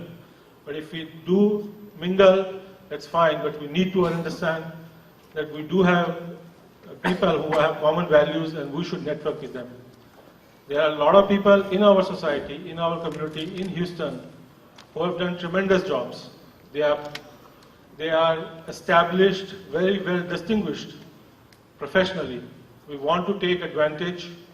We want to leverage their expertise and make sure that a high school student or a middle school student who comes over there and want to get an advice, where does they go and find the right career? If they are trying to seek a career and they try advice, where should they go? There's no community, there's no forum over here right now in our community where this thing happens. We do meet in temples, we do our pujas, but after that, we just stop at that point.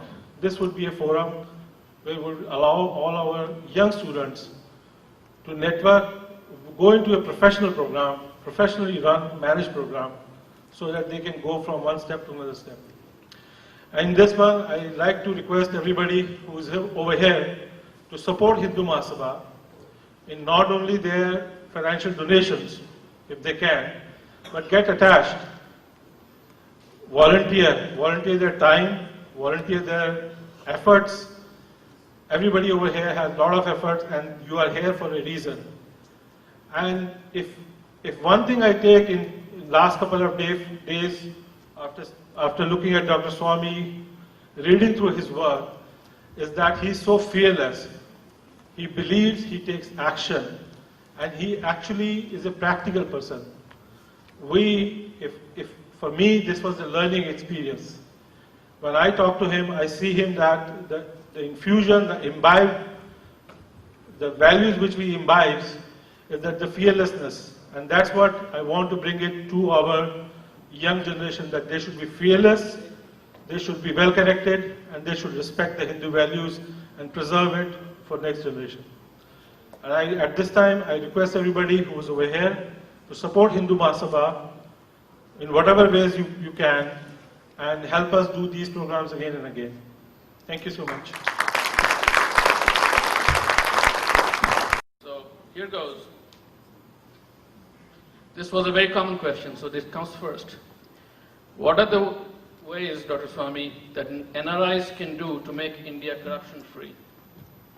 Mrs. Gandhi, well, first of all, the Intelligence Bureau told her that she'll win the election, and she didn't think she would lose.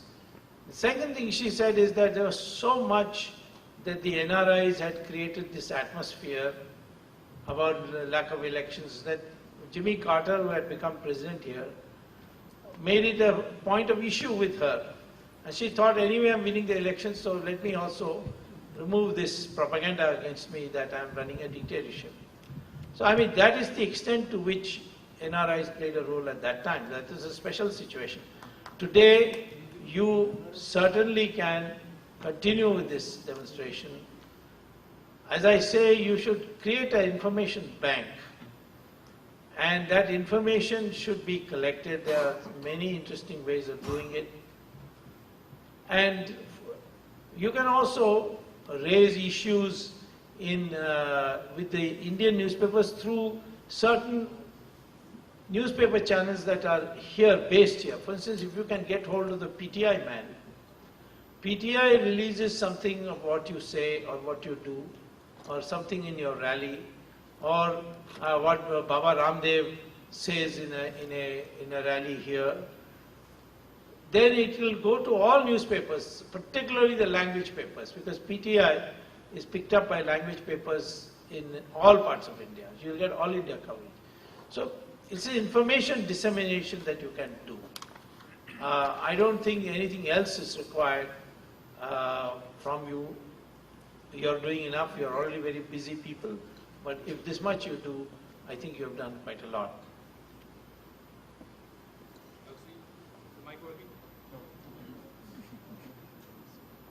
Take this.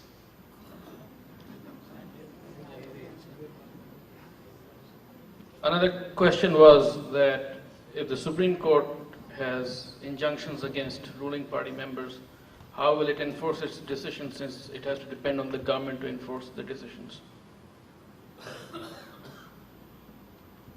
Well, if the Supreme Court decides something and the government of India says we won't implement it, then I'm telling you it will be an international crisis. It won't be a national crisis. It will mean a signal that you don't believe in democracy. And I don't see the possibility of this government daring to do that. People will then come out on the streets. That is the mood today in the country. And I think both Ramdev's rallies as well as Anna Hazare's fast have demonstrated that now people are ready to come on short notice. Thanks to the internet, they get informed easily, and therefore I don't think any government would dare.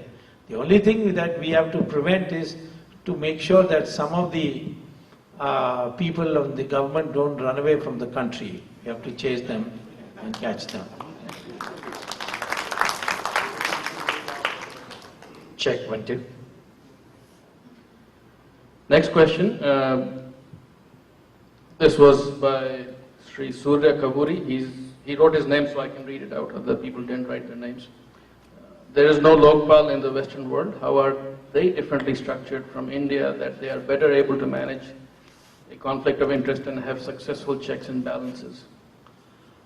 Well, they don't have a Lokpal, but they can, under the Constitution, appoint an independent prosecutor. They did it in the case of Nixon. They did it in the case of the Monica Lewinsky case.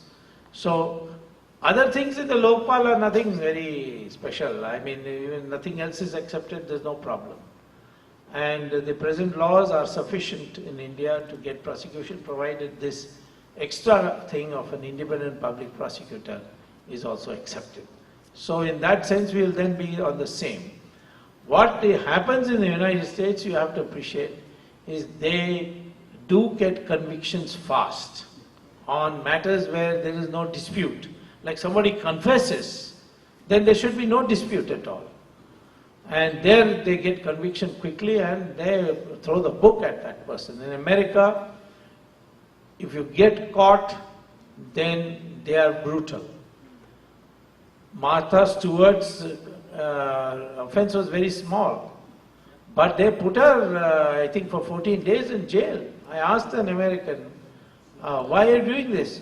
He says, because we have to make 14 months. Wow. So, and you know, what is it? There was there is an indirect case of insider trading, but it was not, I mean, in the Indian framework I was in, I couldn't believe that you would be sent for such a long period. So, that is the skilling of Enron. And Enron is, I think, in a Houston company, no? Now, he was put in handcuffs.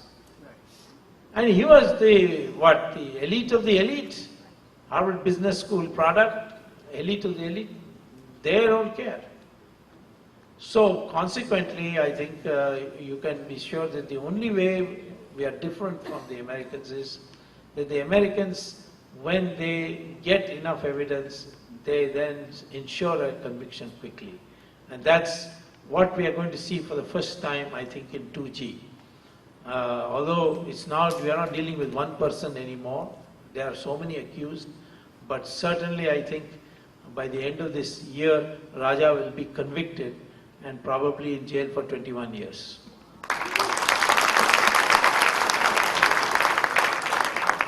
Because others will follow suit, not only Raja. That is the best news I've heard in so many years. Next question is it realistic to hope that there will be a positive and constructive change in Indian government in the near future?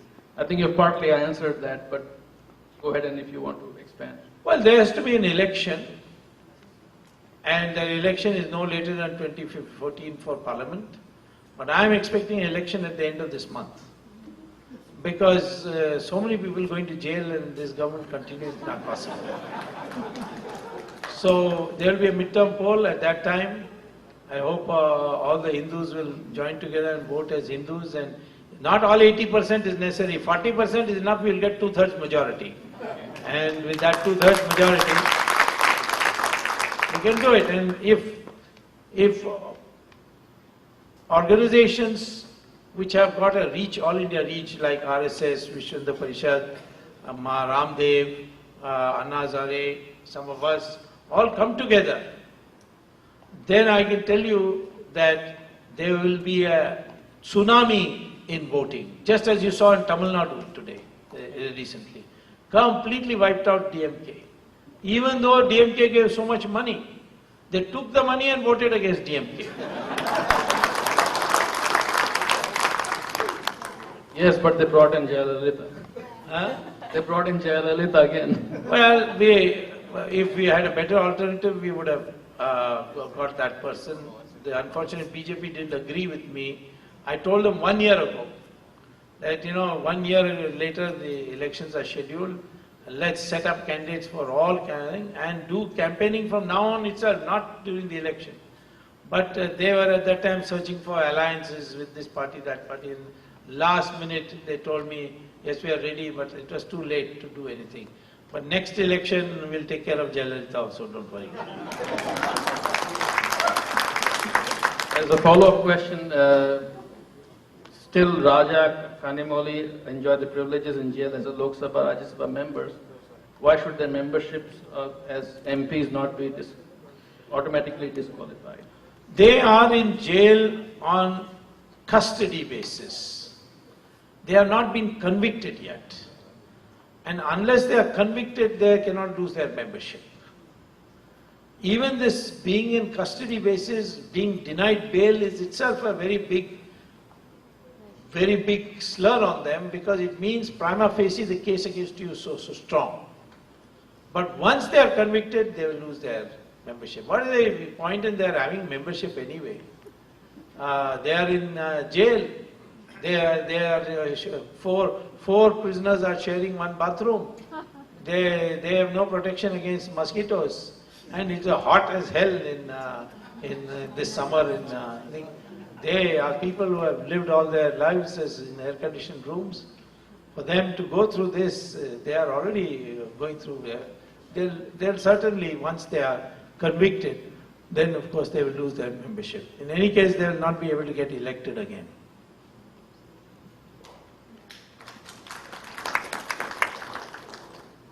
Are there any cases against Manmohan Singh for negligence as duty as of PM, or should there be any? Well, certainly there can be cases, but I think that should happen only when he becomes ex-Prime Minister. Because at this stage, filing such a case against him means he has to step down, which means Sonia Gandhi will be empowered to nominate the next Prime Minister. And we don't want to give her that power. So let him be there till time comes to remove the government as a whole. After that, Mr. Manmohan Singh will be shown his place.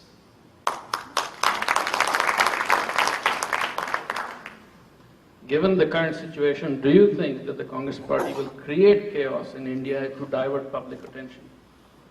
Well, to create chaos you need people. What people they have got?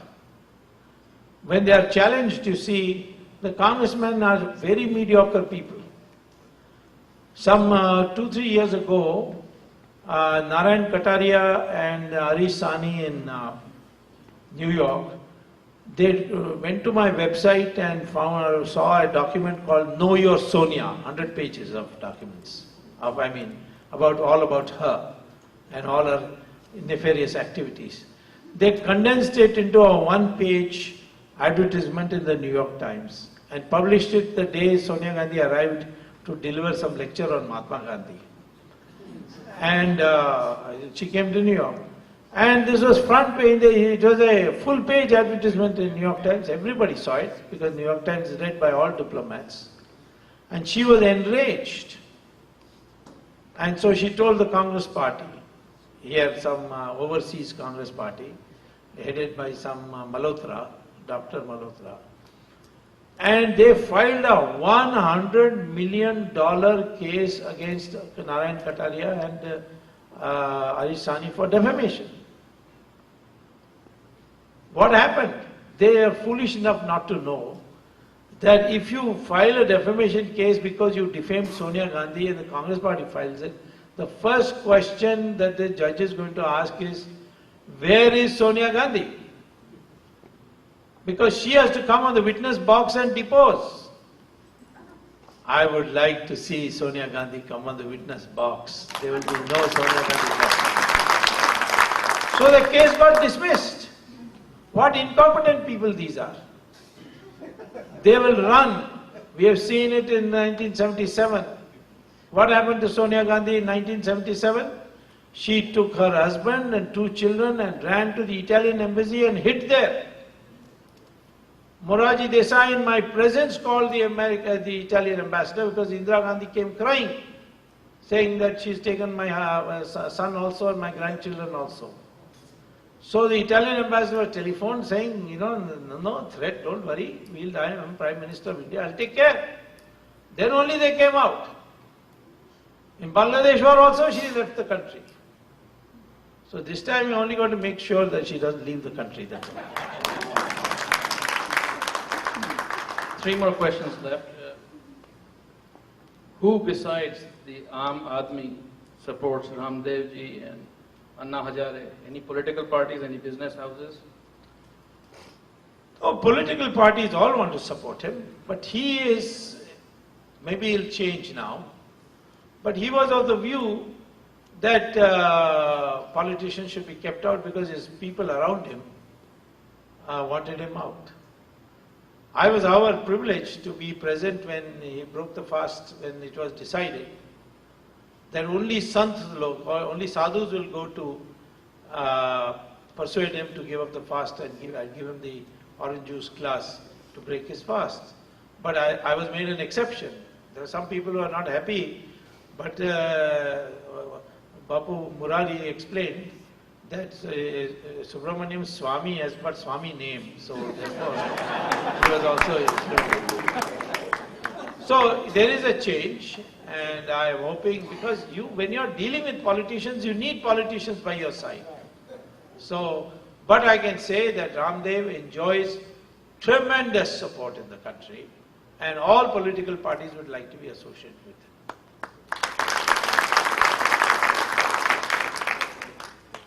I'm going to paraphrase this because the English is a little off. What is your opinion on why the BJP government, when it was in power, did not investigate Congress functionaries, especially Sonia Gandhi? Well, I had filed a case in the Delhi High Court of 3 major charges against Sonia Gandhi. One was that she took money from KGB.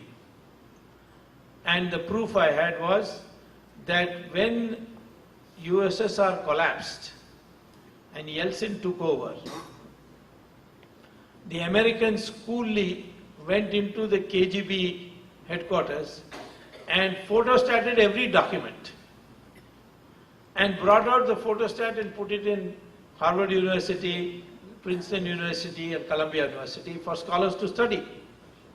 So I was in Harvard University when I was told that this big consignment from Soviet Union, from Russia has arrived. So I went and dug out Sonia Gandhi's payments and all that from KGB, and also the statement made by the spokesman of the KGB that they were giving money to Rajiv Gandhi and Sonia Gandhi and Indira Gandhi because they were very pro-Soviet, and therefore in the interest of Soviet Union we were giving them money. So I filed that in the court. Then I found that Sonia Gandhi was collecting antiques and paintings, rare paintings, as well as idols from various temples, and taking them to Italy, smuggling them. By what route? By Air India planes. They were put without customs check, and they were taken to Italy. There she had opened 2 shops in Italy, one in a place called Rivolta, I think it's near Milan, and that was called Etnica. And the other shop was called Ganapati in our hometown of Orbasano. And these were kept there. Now both these are blue-collar areas. Why would they be interested in buying Indian antiques? Obviously it was for some other purpose, was to prepare the billing for it and then take it to England and through Sotheby's sell it. So I had filed that second case. Third case is that in our citizenship application, there is one very important question which has to be answered. Have you renounced your citizenship of your mother country, of the country which you were holding? And Sonia Gandhi in the application is written not applicable. Now what does that mean? So one officer, junior officer of the Home Ministry said she cannot be given citizenship because she has put this not applicable.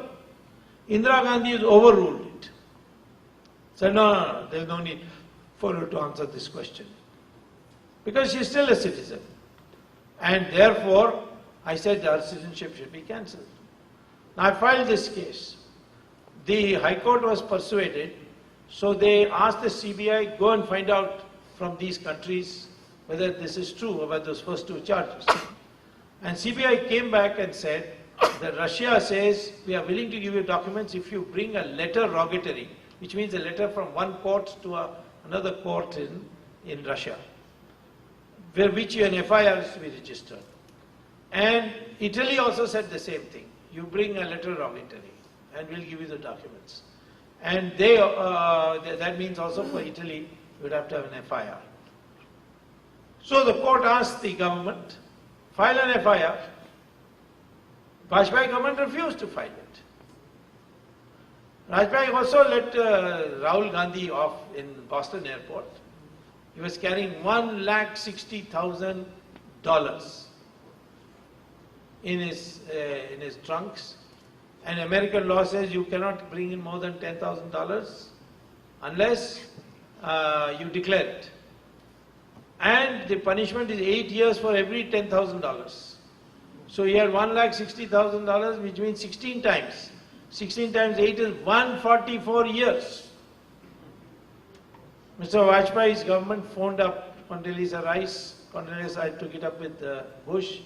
FBI resisted for 9 hours, saying no, we will not give him up. Finally, they took an undertaking from him that whenever he is required in the United States by the FBI, he will come here. And they let him go. Because since then, Rahul Gandhi has never come to America. Maybe you can invite him to Houston and see what the FBI does. So, why did they do it? That I can't say. Maybe there's a cartel arrangement that I won't do anything to you, you don't do anything to me. I don't know what the problem is. There's only the BJP can answer. But certainly the way they handled Sonia Gandhi was bad. The present president of BJP, Nitin Gadkari, his mind is clear. I can vouch for him. He is not afraid of Sonia Gandhi. But I think others seem to be a little afraid because there was one letter, strict letter, a rude letter written by Sonia Gandhi to Advani recently, saying that one think tank committee of the BJP had said that Sonia Gandhi had money in Swiss banks. So she wrote a very stiff letter. And Advani immediately apologized. What he should have said is, I am forwarding your letter to the think tank and asking them to answer you. That's what he should have done. Why should he apologize? So this is something you must ask the BJP people. but दाल में कुछ काला जरूरी है.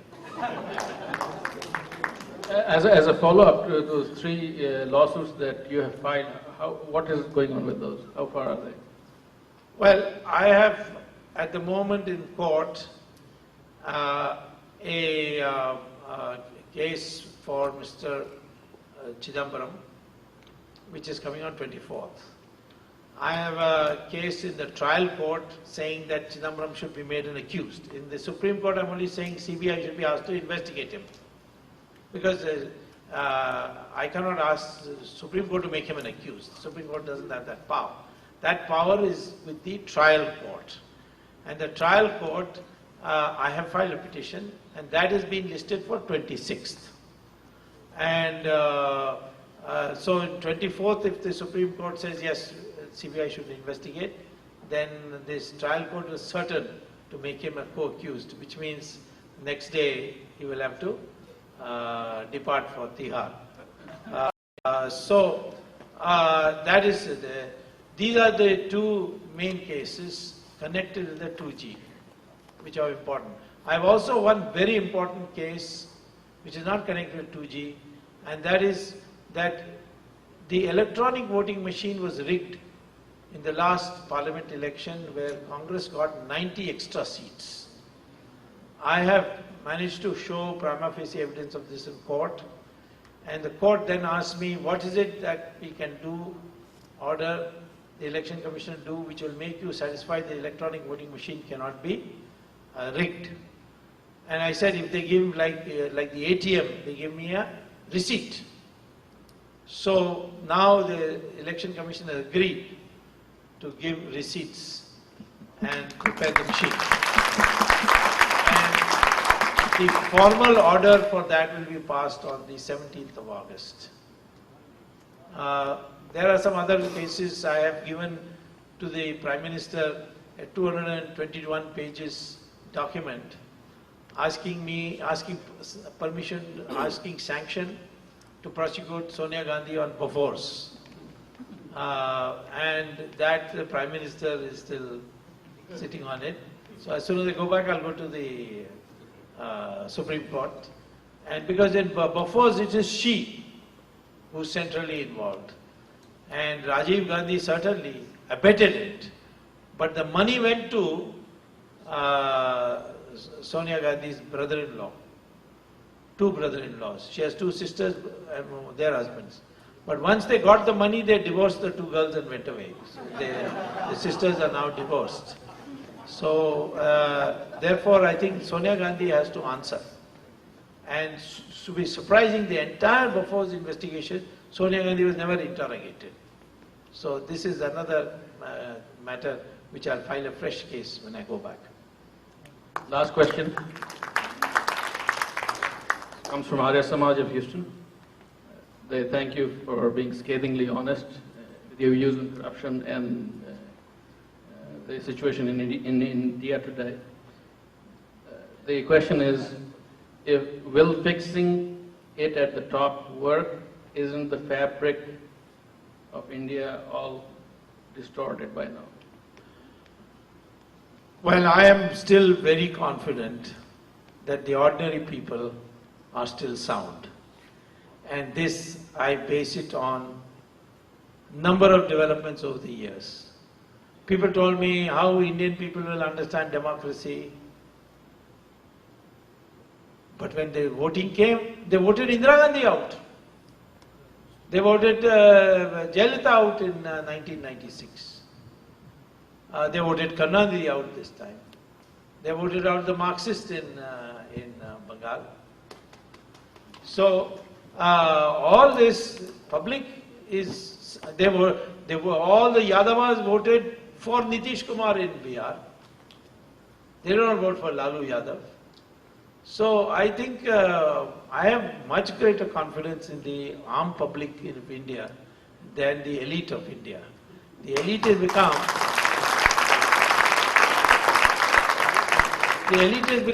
westernized, become totally materialistic. And some of them have become sickeningly. Look at this Ambanis, they have built a 27-storied house for a small family. This is ridiculous. And this kind of crass materialism is in the elite level. There I have no hope from. But the general public, they are very sound. We may be illiterates, but we are not uneducated.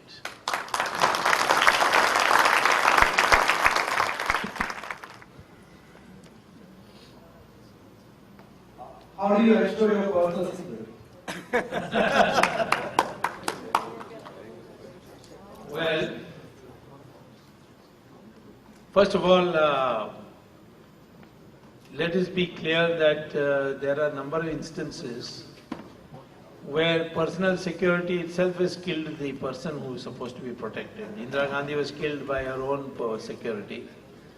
Recently, that Salman Taseer of Punjab governor of Pakistan, he was killed by his own personal security.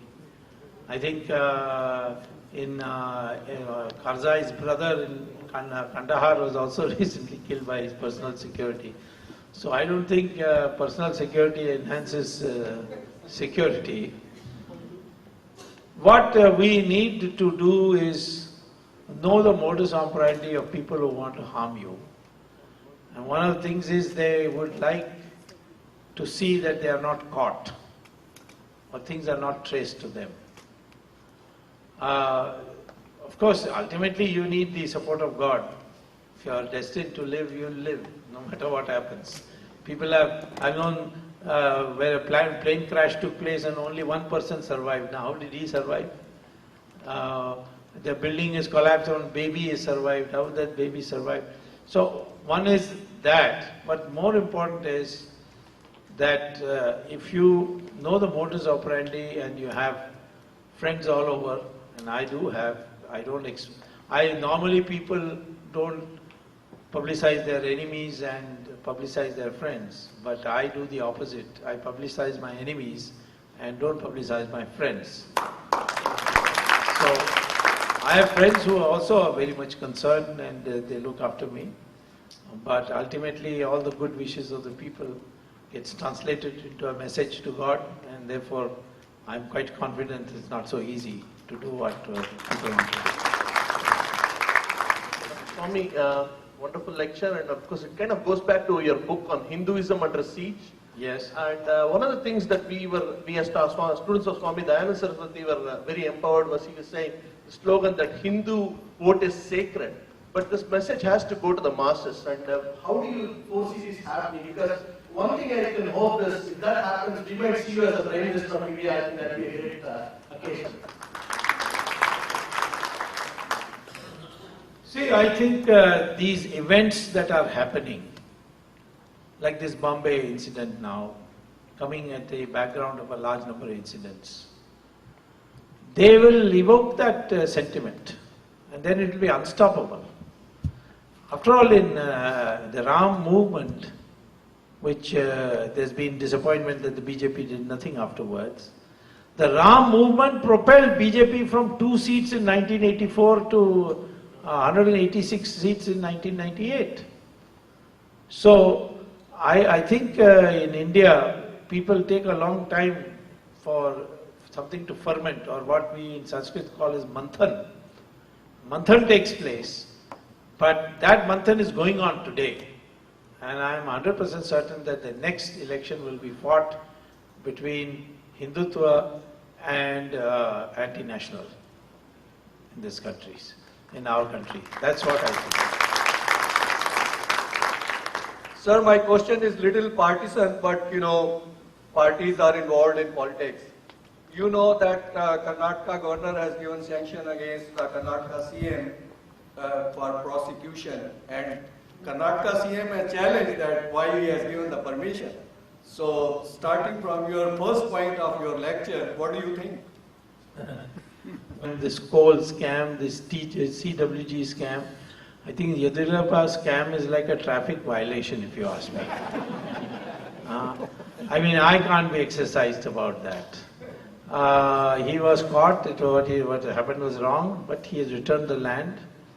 And I will not waste time on pursuing Yadurappa, because I don't think that in this perspective I should disperse my energy.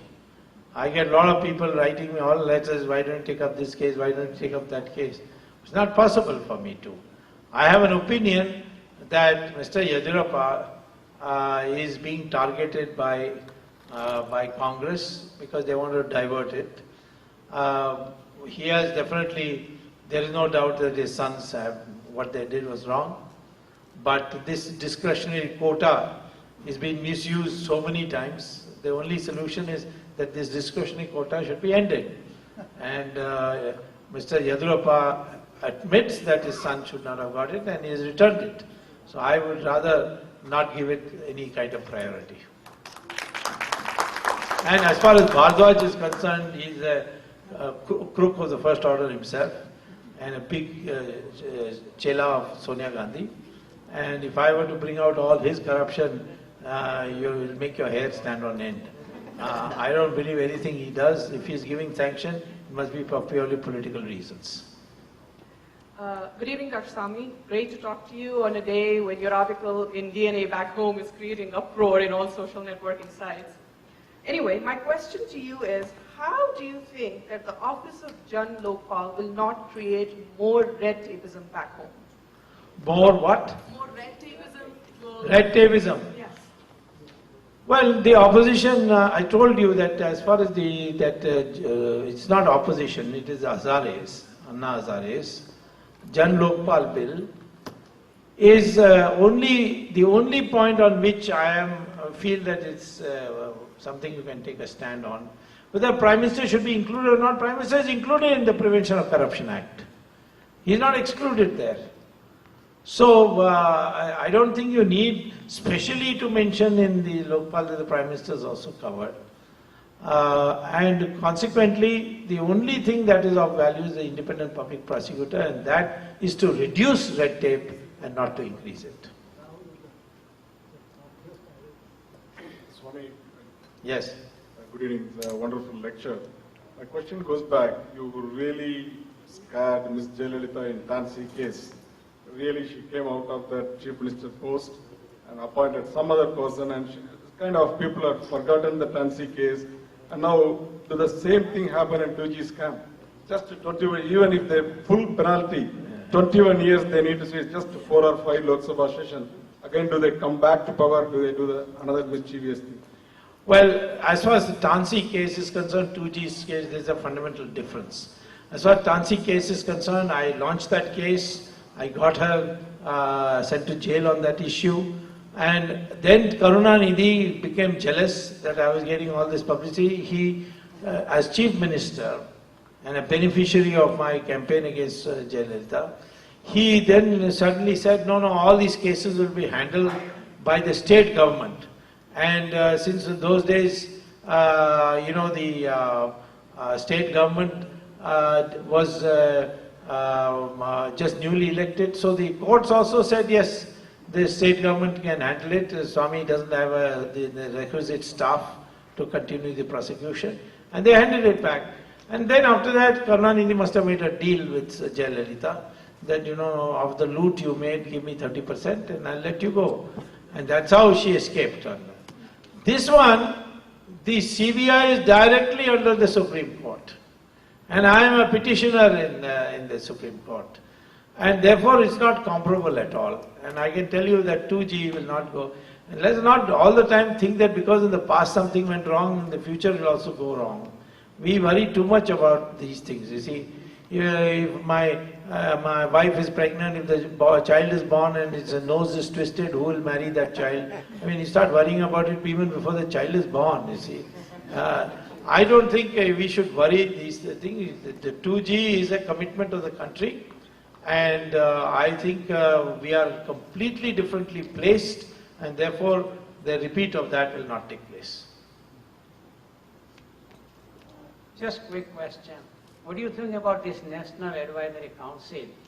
The way they put all these recommendations, that will totally make us prisoners. Well, it is a body to give her cabinet status, and whether it is legal or not, nobody has so far challenged it. But the real problem is not the National Advisory Council, it is the fact that the Prime Minister is unable to stand up to Sonia Gandhi. That is the real problem. The rest of the Congress party also doesn't stand up to her. That's where the real ills come in the country, in governance, and I think that's where it needs to be corrected. In NAC, you have one more council that is there, it doesn't matter, you have National Security, NIA, this, that, so many others. I don't think these things will make a fundamental difference. Dr. Swamy, thank you. It means you are doing a tremendous job. We have just two more questions, I think, and then we'll try to wrap it up. This question and one more last question from. My question is, why can't India change its name to Bharat? India's name is already changed to Bharat. It's there in the constitution. India, that is Bharat. What many people ask is why it can't be named Hindustan. That is a separate issue for which you need a constitutional amendment. But as far as Bharat is concerned, it is in Hindi, whenever a circular comes in Hindi, it will be Bharat Sarkar. It will not come as the Indian government or the Republic of India. I think this should be the last question. Namaste. Question is, since Nehru Gandhi family has looted so much from 1947, why don't we have a movement to remove Nehru Gandhi dynasty and get rid of them? Well, let's all take a pledge that there will be a Nehru holiday.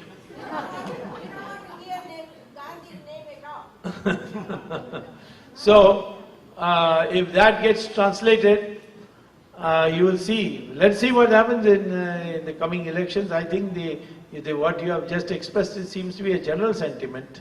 Even in India, they bahut ho gaya, inka chutti karo. See, so I think you will get your wish.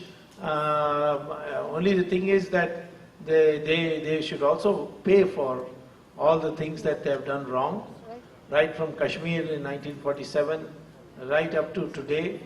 On terrorism, they have done so many things against the country. They have to be brought to account for that. Dr. Swamy, just one more last question, very quick one, just one.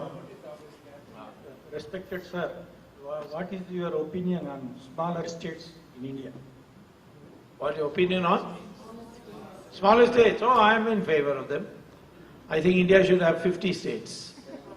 All the smaller states are doing better than before. Uttarakhand is doing much better than before. Chhattisgarh is doing much better than before. Jharkhand is doing much better than before. I think we need 50 states. Telangana was due long time ago, 1956 itself. And Telangana should be definitely conceded. Vidarbha should be conceded. What is wrong? They are all within the country. Why should we not give? It's usually vested interests who are objecting to it. I think the small states are necessary wherever there is a substantial demand. I have already told you in the very beginning that 14th May there is at Herman Park 14th August in Herman Park near Gandhi statue there is a demonstration. Since people from other parts of the country in the United States are also looking forward to Very brave, very erudite, very knowledgeable. Thank you for coming. I would just take 1 second to thank Mr. Pradeep Parekh, who has been single-handedly put together this program, and he has been an inspiration to work with. And he has done a tremendous job. So big hand for Mr. Pradeep Parekh as well. I would ask Pradeep ji to please give a few closing comments to close this session. Thank you. Thank you very much. And I really just want to say thank you to Dr. Swamy. He has traveled long distance to deliver a splendid message that we all needed to hear. And, to work with people like my colleagues at Hindu Mahasabha, Dharminder and Rudranath and Dilip Bhai and all those, Jai Shah. It's makes it a pleasure, really. So thank you again, and please support Hindu Mahasabha.